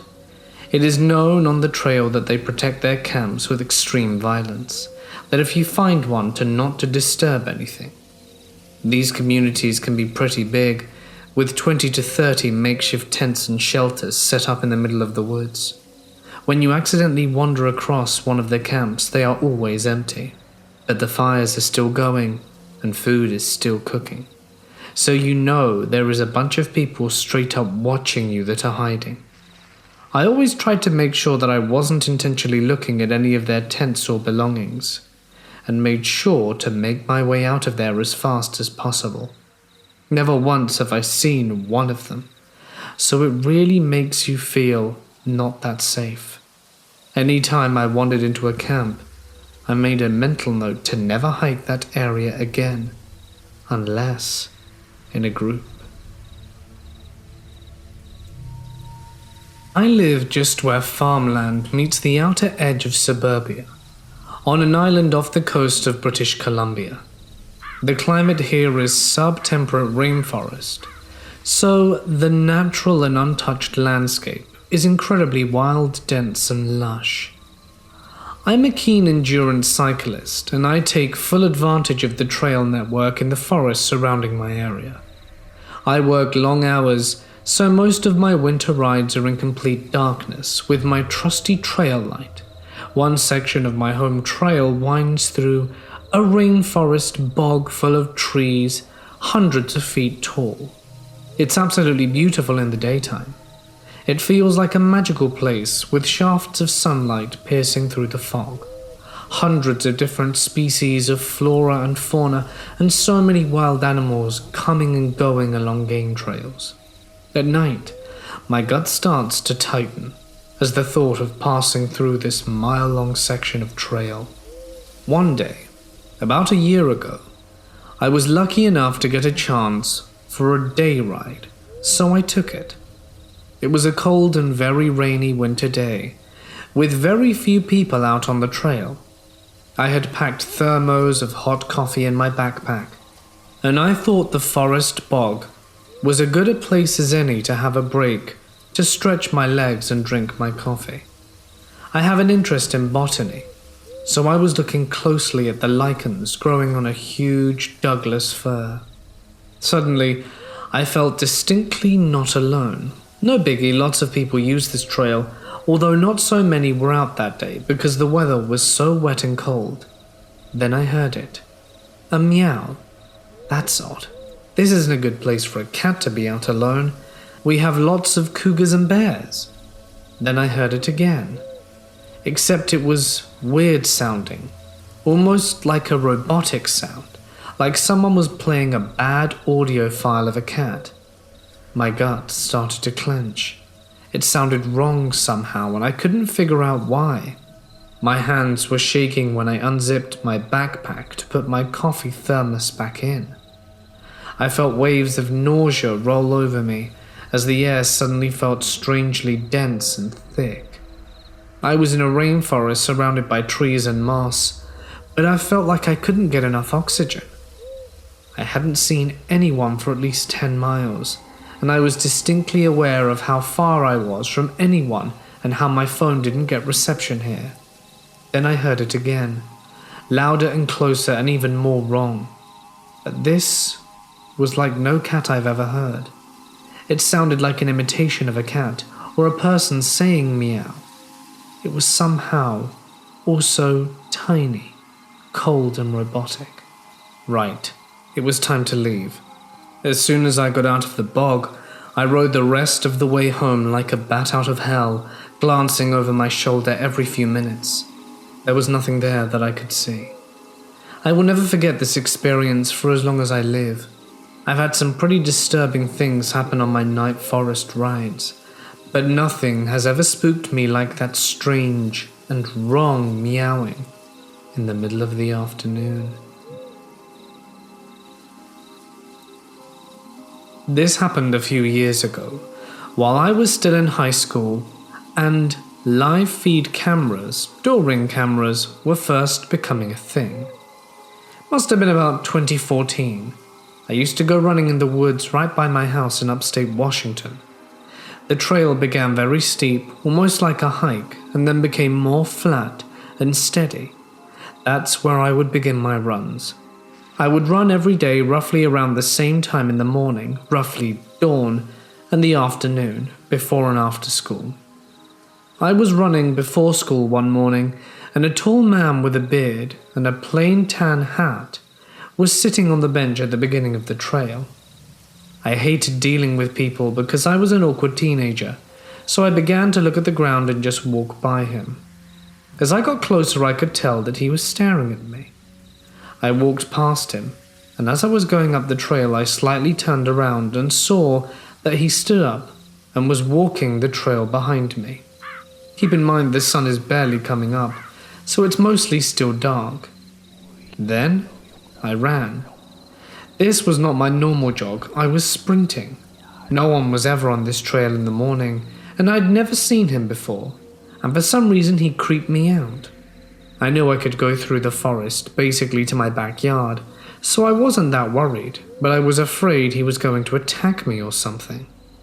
As I got further down the trail, I lost him, so I slowed down because frankly I was out of breath. Then I heard a man's voice say loudly, "Well, aren't you going to introduce yourself?" That's when I lost it. I called my mum and told her I thought someone was following me on the trail. I told her a brief version of what happened, and she instructed me that she could meet me with her car at the head of the trail just in case the man was following me. She didn't want him to know where we lived. I went down a side trail that cut short to the head of the trail and was looking out for the man the whole time. I jumped into my mum's car and started crying. I didn't remember why. I just remember being so afraid that I was going to be taken. The rest of my day went normally. I went to school, went to all my classes, and for the most part forgot about the ordeal. The rest of the week was normal, until Friday night on my way home from school. I stopped at the grocery store, and on the way out I swore I saw the man. I thought I was imagining it, so I walked to my car and drove home. I did not do much on weekends. I stayed home, chilled with my family, smoked with my friends, and that was about it. I was up late with my friend Josh, watching bad movie after bad movie, and then we started to hear a knocking on the window at around 3 a.m. I had some annoying middle school kids in my neighborhood who were always pulling pranks. So although it was creepy, being the macho kids we were, we ignored it and tried playing it off like we were ignoring the annoying middle schoolers. The knocking then transferred from the back room we were in to the windows by the front door. In the morning I told my parents and my dad checked the Ring camera. It was the man, There was a multitude of clips of him. First, a couple of him walking past the cameras as he was walking back and forth in front of the house to see if he could see inside. Then a few clips of him stepping back and looking up, as if he was trying to look into the upstairs window from afar. These clips ended at 1:45 in the morning. Then around 3 to 3:05 a.m., he showed up again and he was tapping the window, and we could see him in the camera. At one point he stood back and realized the camera and just stared at it. He did this a few times, and then at one point got really close to it and whispered something like, "How was your run?" He smiled and walked away. My dad called the police and had them come to our house. He showed them the camera footage, but since we didn't have cameras in our house or the back, we could not prove he was trespassing, and there's nothing illegal about talking to someone's doorbell. I never saw him again, and when the police checked back in the following month, they said they thought that once he saw the camera he freaked out and decided he was caught and to stop whatever he was planning to do. It was just totally horrifying. I was literally being stalked. I'm a guy, so something like this has never happened to me, and thankfully hasn't happened since. Safe to say, after these events, I got a gym membership. I live in a downtown area of a relatively small city. A couple blocks from my house, there is a lake with a 5-mile trail around it. In the daytime, it is absolutely beautiful and a very popular attraction, but it tends to be sketchy at night because it's located in a lesser part of town with a much higher homeless and gang population. After dark, some questionable people can appear, and mixed with the eeriness of the lake itself is pretty scary. I've had some pretty strange encounters there, but nothing terrified me as much as this one. This happened about a year ago. The sun was starting to set, and I was questioning whether I should run or not. I should have known not to run if I was questioning it. So I decided I'd do and set off on my run. I quickly learn that it is getting dark fast. 1.5 miles in, it's pitch black, only with the occasional street light giving me something. Around 2 miles I look ahead and see a guy just standing in the middle of the path. As I get closer, this dude just whips it out and starts peeing in the middle of the path, like blatantly. I slow my pace down to assess the situation. Now keep in mind I'm 19, 6 foot, 180 pounds of pure muscle, so I'm not easily intimidated. But this was giving me a very uneasy feeling. I run around the dude on the complete opposite side of the road, and he's just staring at me the whole time. I'm getting freaked out at this point, so I pick up my pace a little bit and out of my comfort zone. It was too late to turn back since I'm already 2 miles out. Up ahead I begin to see another guy standing there. I have no idea of what's going on at this point, so I run around him as well. Another 1/2 mile up and there's another guy, and this time he's just staring at me. I'm completely freaked now, so I start sprinting my butt off. Another 1/2 mile from my house, and I hear this ear-piercing screaming behind me. It's like it's coming from 20 different people, but it keeps getting closer as I was sprinting. I book it with all I've got to my house and slam the door. I couldn't sleep for the next 2 nights. It could have just been some weird homeless guys drugged out, but it could have been much worse. Moral of the story: be aware of your surroundings, runners, especially at night.